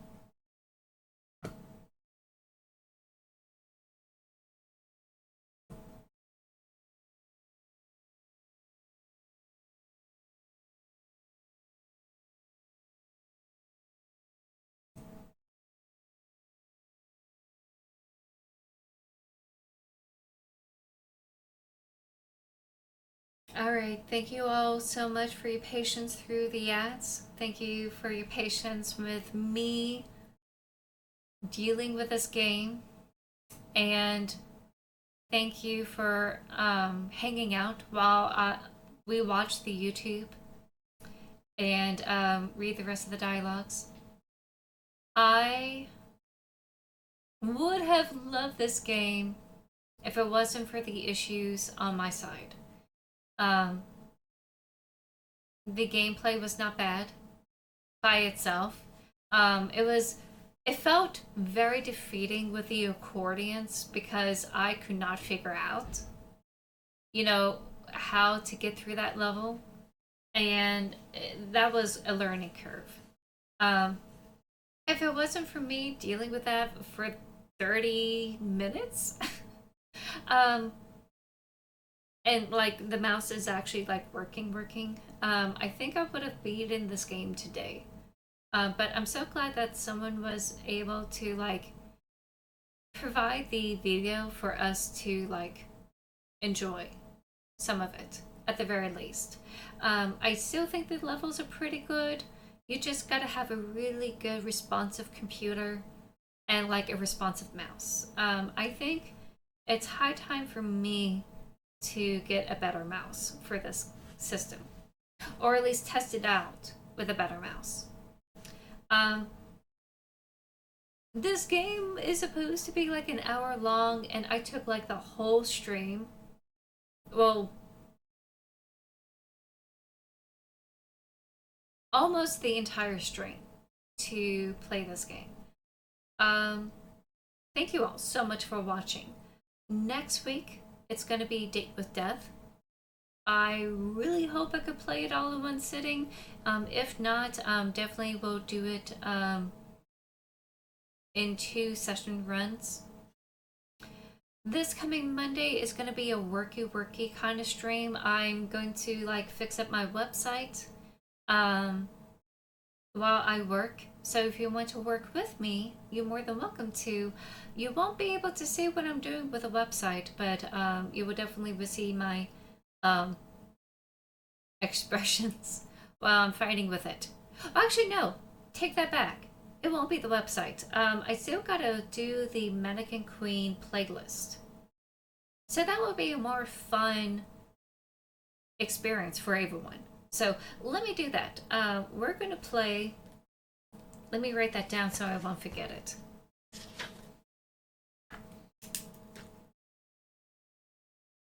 Stream playlist. There we go. So that's gonna be Monday. I'm gonna do that. Wednesday is of course tarot, and next week is a date with death. So thank you all so much for being here. I hope y'all have a wonderful and safe weekend. Take care of yourselves, take care of each other. Go out there, make friends. Alright, I'll see you all later. Goodbye. There we go.